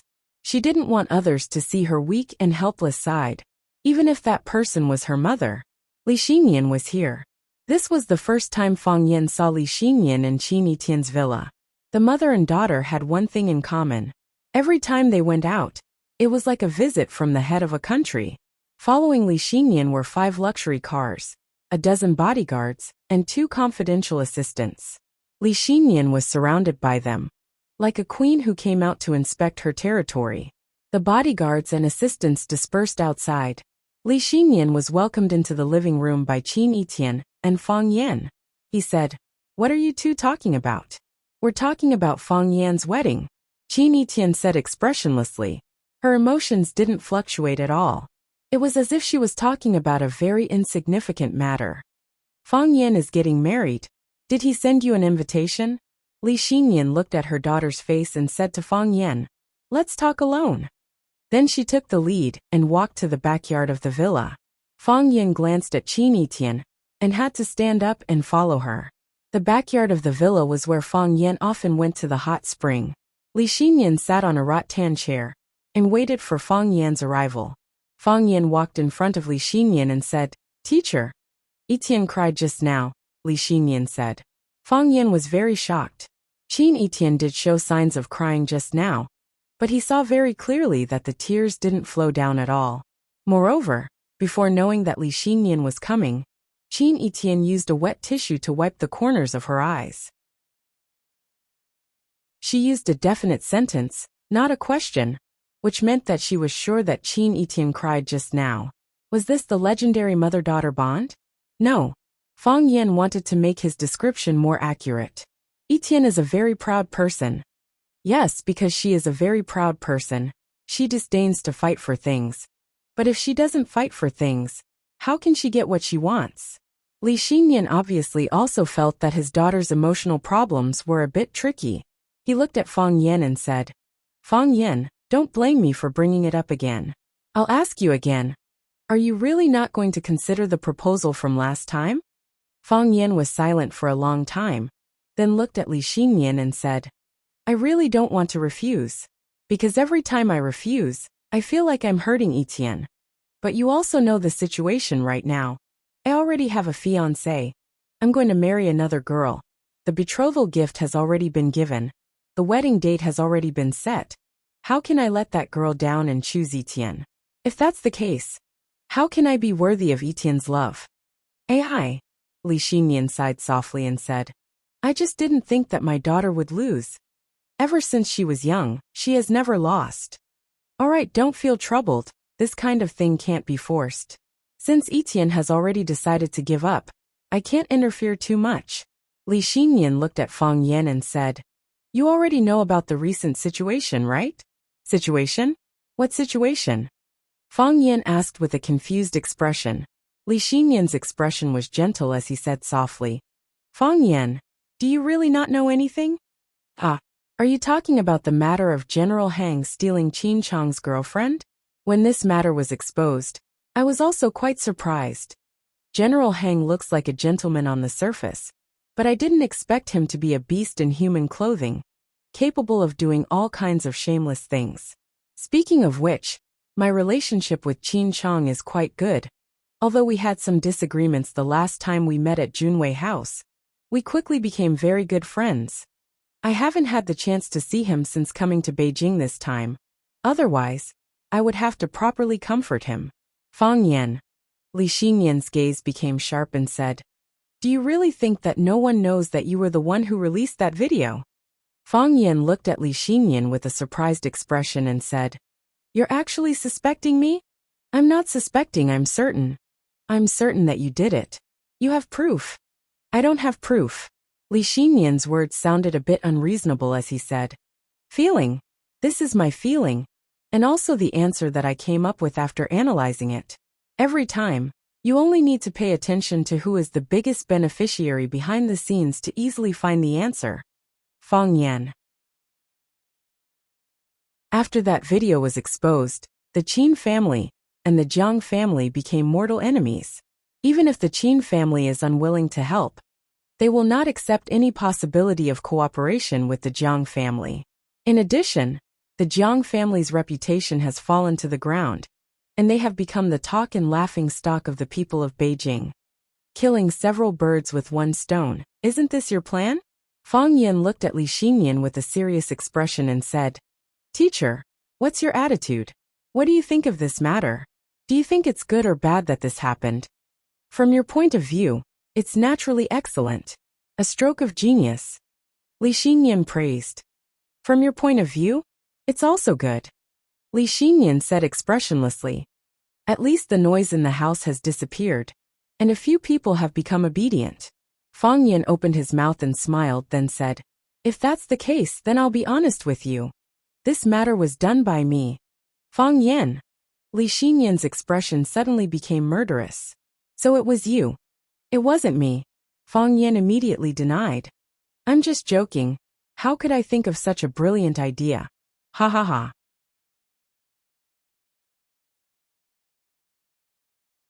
Chapter 8:15. It's just a game of words. If you think it's good that it happened, then I'm the one who did it. If you think it's bad, then it has nothing to do with me. You said it yourself. You don't have any evidence to prove that I have anything to do with this. Fang Yan isn't trying to hide anything. I just don't want to bring trouble to myself because of this. Of course, if he can gain some benefits or take advantage of something, he can be thick-skinned and admit it for now. Fang Yan. Li Xinyan stared coldly at Fang Yan and said, Is this your attitude? This isn't my attitude. This is the attitude I'm showing to cater to your attitude. Fang Yan said with a smile. You're worried that I'll take revenge on you? Li Xinyan asked Fang Yan. Do you think I'll hate or blame the culprit who released this video just to protect the Qin family's reputation? I did have that worry before. After all, after the video was released, the Qin family was pushed to the teeth of the storm, ridiculed and belittled. The Qin family's reputation was ruined, and they probably won't be able to raise their heads in public for a while. Moreover, the Qin family originally had more choices. However, after this incident, the number of choices available to them has become very limited. Fang Yan said with a smile. That's right. But now I know Teacher Li's stance on this matter, and I also know that Teacher Li has always cared for me. the Qin family cutting off all ties with the Jiang family, and starting a fierce battle in some areas where the Jiang family has an advantage. This is a great thing for me, and also the greatest support for me. When the Qin family and the Jiang family are in a chaotic battle, the pressure on Huaqing has decreased a lot. This isn't caring for you, but the Qin family has its own dignity and reputation to protect. Li Xinyan expressionlessly looked at Fang Yan and corrected his self-perception. I'm really angry that you suddenly released that video. The elders of the Qin family are also angry. But as I said, from your perspective, you have 100 reasons to do so. Yes, Fang Yan nodded. I have other methods as well. For example, after getting the video, I would find a suitable opportunity to send it to Qin Chang. As long as Qin Chang knew about this, the wedding between the Qin family and Li Junling would be ruined. The Qin family and the Jiang family would become mortal enemies. However, I was worried that Qin Chang's influence was still too small. I was worried that someone in the Qin family would want to suppress this matter. If that's the case, Li Junling won't be able to display her greatest value. So you pushed it to the public. I can only do this. Fang Yan looked at Li Xinyan sincerely. You also know that my current situation isn't too good. The Jiang family is closing in on us step by step, and we don't have much power to fight back. Li Junling is a chess piece that I have my eyes on since a long time ago. Regardless of whether she is related to the Qin family or not, things will come to this, unless she doesn't leave any evidence behind. Everyone lives a difficult life, Li Xinyan said with a sigh. Yes, everyone's life is not easy. I was forced to this point by the Jiang family, so if I can find a chance to fight back or win, I will always want to try. At that time, morality and conscience will temporarily retreat, and I will first ensure that I and my friends can live well. Li Xinyan nodded, then looked at Fang Yan and asked, Li Junling was killed. On the way out of the Qin family, she got into a car accident. I know, Fang Yan said. What do you think of this? I expected General Xing to play this hand, Fang Yan said coldly. He hated people who disregarded life. Those people had no compassion or virtue. They weren't worthy of being human. He saw that he was about to lose his hand, but he couldn't save the situation, so he simply flipped the table. This way, no one would be able to see the end. General Xing and Li Junling were having an affair. He couldn't clean up this matter. Whether it was giving up on Li Junling or accepting her, it was an incredibly difficult matter for him. If he gave up on Li Junling, his reputation would fall to the ground. He would be criticized and attacked by countless people, and it would be difficult for him to gain the trust of others in the future. Even the family would lose their expectations of him. Accepting Li Junling was the same as stabbing a thorn in the Qin family's eye. Every time the Qin family saw Li Junling and General Xing together, they would feel angry. General Xing isn't an idiot. Regardless of whether he can take over the Jiang family in the future, he can't create such a strong opponent for himself. He can't keep a target by his side at all times. When the Qin family's hostility reaches a peak, no one can predict what they will do. General Xing doesn't dare risk his life. Besides, Li Junling was previously the fiancé of the Qin family. If General Xing wants to marry Li Junling, he probably won't be able to get past the Jiang family, right? Jiang Shifu is an old man who cares about his face. Would he let his grandson, the man who might be the future leader of the Jiang family, marry a woman who had an affair before? Even though the object of that woman's affair was his own grandson, this is still something that he can't tolerate and accept. Li Xinyan laughed lightly and said, Perhaps General Xing really wants to marry Li Junling? He brought people to the Li family to propose, but when he received the bad news that Li Junling had gotten into a car accident, he cried endlessly. It's said that he even smashed 2 mahogany chairs and a Ming Dynasty vase. Fang Yan laughed coldly and said, The reason why General Xing dared to go to the Li family to propose was because he knew that he didn't need to be responsible for anyone. If he knew that Li Junling would get into a car accident, then why wouldn't he bring people to the Li family and pretend to be an infatuated man? The connoisseur understands the artistry, while the layman enjoys the show. Even though we understand the mystery behind this, The majority of people in this world are made up of ordinary people. After something like this happened, General Xing's reputation should be pretty good right now, right? Very good, Li Xinyan said. Some people compare them to the butterfly lovers, saying that the Qin family ruined the marriage of a pair of people who truly loved each other. He became the representative of love and righteousness. Look, our opponent is such a smart guy, Fang Yin said with a smile. He caused such a big trouble by fooling around with a woman, but in the end, he didn't have to clean up after anyone, and he even won reputation and sympathy. I like smart young people. Li Xinyan looked at Fang Yin and said, but I don't like smart people who do things without principles or limits. So you have a reason to like me, Fang Yin said seriously. I'm smart, and I do things with principles and limits. I believe in Etienne's eyesight. Li Xinyan didn't deny it this time. She can't like a scumbag. At this time of the year, people in Beijing already needed to wear windbreakers or thicker cotton-padded jackets to keep out the cold. But Huaqing was still in the midst of autumn. The leaves had only just turned yellow, unlike the north, which was full of fallen leaves. The winter water wasn't cold, the winter wind wasn't cold, and the winter soil wasn't frozen. Huaqing was named after flowers, and bright flowers bloomed all year round. Even during the coldest time of the year, a thick sweater was enough to last them through the winter. On a desolate beach, among the withered reeds, a lone bird flew across the water, then disappeared into the reeds without a trace. Then, as if it was threatened, it flapped its wings and flew away.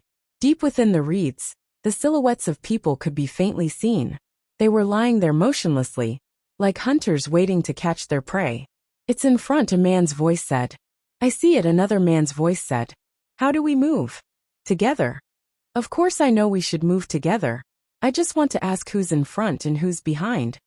One in front, one behind, the honest voice sounded a bit impatient. You go from the front, I'll attack from behind. Why don't you go from the front? I'll attack from behind. Fine, I'll go from the front, you attack from behind. Huh, why didn't you argue with me this time? While the fat figure was still talking, the thin man who always liked to argue with him had already charged forward like a bony snake. His figure was tall and thin, but his movements were very agile. He disappeared into the reeds in an instant. This guy, the fat figure sighed, then turned into an agile wild boar, and also charged towards the row of makeshift houses by the sea. Regardless of whether it was a large building or a marine project, they would first hire workers to build makeshift houses near the project as a temporary command post and resting place for the workers. This place was originally meant to be a port, but for some unknown reason, the port project was stopped, and the makeshift houses lost their purpose. Perhaps due to other considerations, the makeshift houses were never demolished, enduring the wind and waves, but also taking in seabirds and crabs. The two of them moved quickly, and after a few difficult stealth movements, they had already moved to the side of the makeshift house. They hid behind a small clump of reeds, and after their eyes met, their bodies rushed forward like arrows or pigs released from bowstrings. When they were about to reach the door of the makeshift house, they ran back at a speed 10 times faster than when they left. Whoosh! Countless assassins in black appeared around them.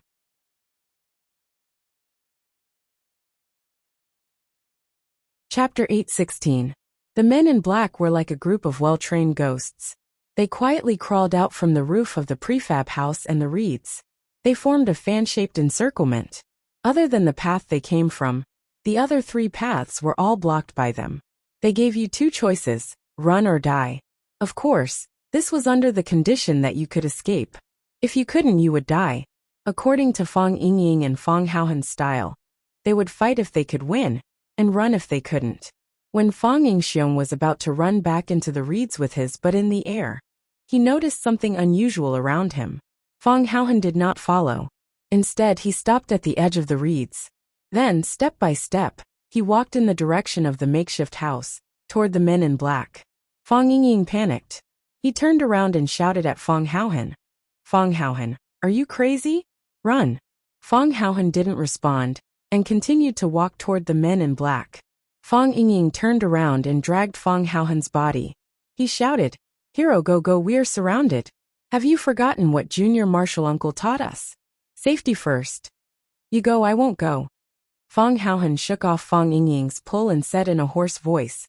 They came out, which means we have found the right place. Our hard work has been worth it. Of course I know we have found the right place. But don't you see how many people there are? 2 fists are no match for 4 hands. Let's retreat first and go back to get reinforcements. I can't go, Fong Haohan said firmly. If we leave, they will leave too. Didn't we spend so much effort to find them just for this moment? As Fong Haohan spoke, he was already standing not far from the group of men in black. Fong Yingying gritted his teeth, straightened his back, and stood beside Fong Haohan. If you're not here, I won't leave either. Today us 2 brothers will fight to the death with them. This bunch of trash might not be able to keep us here. Fong Haohan said confidently. Let's go back and forth, then save Li Ya. All right, for sister-in-law, big brother will fight it out with you. The wind is bleak and the water is cold. Heroes and warriors stand shoulder to shoulder. Fong Haohan stared fiercely at the men in black and said, I'll go first. I'll go with you. The 2 of them rubbed their palms together and prepared to attack. Huala la. The group of black-clothed men shook their wrists, and each of them held a pitch-black pistol in their hands. The pitch-black muzzle was aimed at Fong Yingying and Fong Haohan's entire body. As long as someone gave the order, the 2 of them would be turned into sieves by these bullets. Fong Yingying and Fong Haohan, who were about to charge forward, stopped. The 2 of them looked at each other and raised their hands high up at the same time. We surrender. Fong Yingying said, If you have the ability, then fight with me for real. What kind of hero is holding a gun? Fong Haohan shouted. The black-clothed men parted to the sides, and a young man wearing white casual pants and a striped vest walked out. In such a desolate suburb, it was really surprising to see such a man dressed like a noble. Jiang Junling held an apple in his hand, and with a bite, the juice flowed out, and when he chewed, it made a kacha-kacha sound. Jiang Junling ate the apple while looking at Fong Yingying and Fong Haohan, and said with a smile, Fong Yin sent you? I wanted to come myself. Fong Haohan said firmly. He knew who Jiang Junling was. And he also knew what kind of deep hatred Jiang Junling had with his junior martial uncle. Was Li Ya kidnapped by you guys? Here, Jiang Junling pointed to the makeshift house behind him and said, If Li Ya is Du Qing's beautiful goddaughter, then she is indeed in our hands. However, it seems like it will be very difficult for you to take her away, right? We never thought of taking her away. Fong Yingying said righteously. We just want to be with her. Fong Haohan looked at Fong Yingying in dissatisfaction, feeling that he had stolen his lines, and said, Yes, we just want to be with her.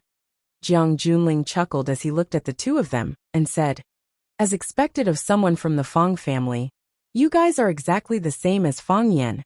Hearing Jiang Junling praise them for being exactly the same as junior martial uncle Fong Yan, Fong Yingying and Fong Haohan both revealed smiles on their faces.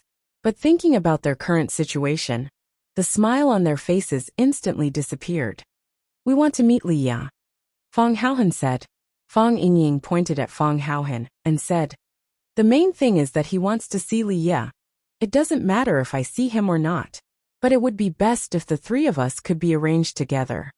All right, since you guys have already made such a request.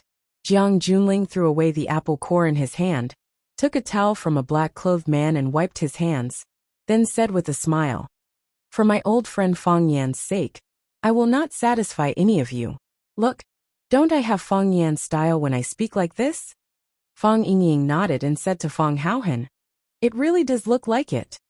Jiang Junling felt a little bored and said, Capture them all. Thus, a few black-clothed men put away the guns in their hands and rushed over. In a group of 2, they carried handcuffs that looked translucent and had liquid rippling inside, wanting to handcuff Fong Yingying and Fong Haohan. No need to go through so much trouble. A hearty man's voice was heard. If you cuff them now, you will have to untie them in a while. Why bother? The reeds parted, and a man with long hair walked out with his head held high. Bai Li Lu. Fong Yingying was overjoyed. He waved at Bai Li Lu and shouted, We are here. I see you. Bai Li Lu glanced at Fang Yingying and said, "You're so big, it's not easy to not see you." Bai Li Lu walked straight to Jiang Junling and said with a smile, "Young Master Jiang, it's not the first time we've dealt with each other. I know your personality, and you also understand my temper. I'll take them away, and we'll discuss other things slowly. How about it? Give me a reason." Jiang Junling looked at Bai Li Lu and said with a smile, "Why?" "Because I'm standing in front of you. I'm afraid this reason won't convince me." Jiang Junling shook his head and refused. "Even if you were standing in front of me, you wouldn't be able to take them away." When he said this, 1/3 of the black-clothed men turned their guns and aimed at Bai Li Lu. Some of them took out silver-white disc-shaped objects, which could blast Bai Li Lu, Fang Yingying, and Fang Haohan into thin air. "Genetic bomb." Bai Li Lu pursed his lips and said with some annoyance, "These things again." Fang Yingying was shocked, thinking that Bai Li Lu did not know the danger of these things, and quickly reminded him, "Big brother Bai Li, when those things explode, it's very terrifying. Even rocks can melt into ashes." "I know," Bai Li Lu said with some impatience. "A long time ago, your junior martial uncle reminded me that when I encounter these things, I should either kill the person directly or run far away to avoid being killed by them. I want to run far away, but I still have to save you two idiots. What do you think I should do?" Fang Yingying and Fang Haohan thought about it seriously, and also began to worry about Bai Li Lu's situation. Jiang Junling looked at Bai Li Lu with a smile and said, "It's the people from Swallow Dock again. I really hate the people from Swallow Dock more and more now. Last time we parted at Lotus Temple, I thought there would be a chance to see you again. I didn't expect you to deliver yourself to me. Bai Li Lu, do you think I don't dare to kill you?" "Of course you dare to kill me," Bai Li Lu said carelessly.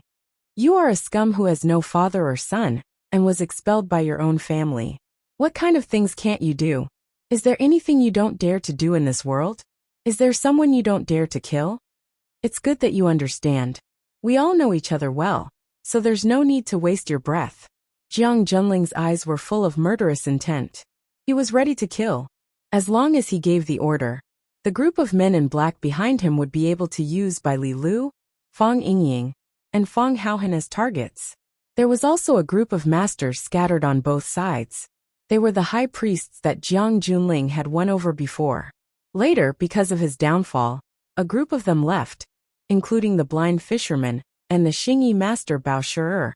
The blind fisherman left because of the estrangement between him and Bao Shi, and it was purely because he couldn't get what he wanted from him. However, there was still a group of masters whose lives were in his hands, and who had to work for him stayed by his side. Even if Bai Li Lu and the others were not killed by the random gunshots, occasionally a fish that slipped through the net would be attacked by the group and chopped into meat paste. After Jiang Junling left the Jiang family, he became a lonely ghost wandering in the wilderness. He looked miserable and pitiful, but it also freed him from the shackles brought by his identity. He could use all kinds of means to achieve his own goals unscrupulously. For example, now, he unabashedly took those murderous maniacs, members of the arsenal, who had the most sophisticated weapons with him as bodyguards. If it had been in the past, it would have been a big taboo. "Don't be impulsive," Bai Li Lu waved his hand and said with a smile. "I know what you want to do, but I advise you not to be impulsive." "Oh." Jiang Junling looked at Bai Li Lu and smiled gently and comfortably. He said, "Although I really don't have any entertainment on this seaside, when I'm tired of playing a game, I naturally want to give up and change to another game. If you don't have any more fun games, then I can only say goodbye forever." "There really is," Bai Li Lu said with a serious face. "I know you like playing games. Today I'll play with you to the fullest." He clapped his hands, and there was a slight whistling sound.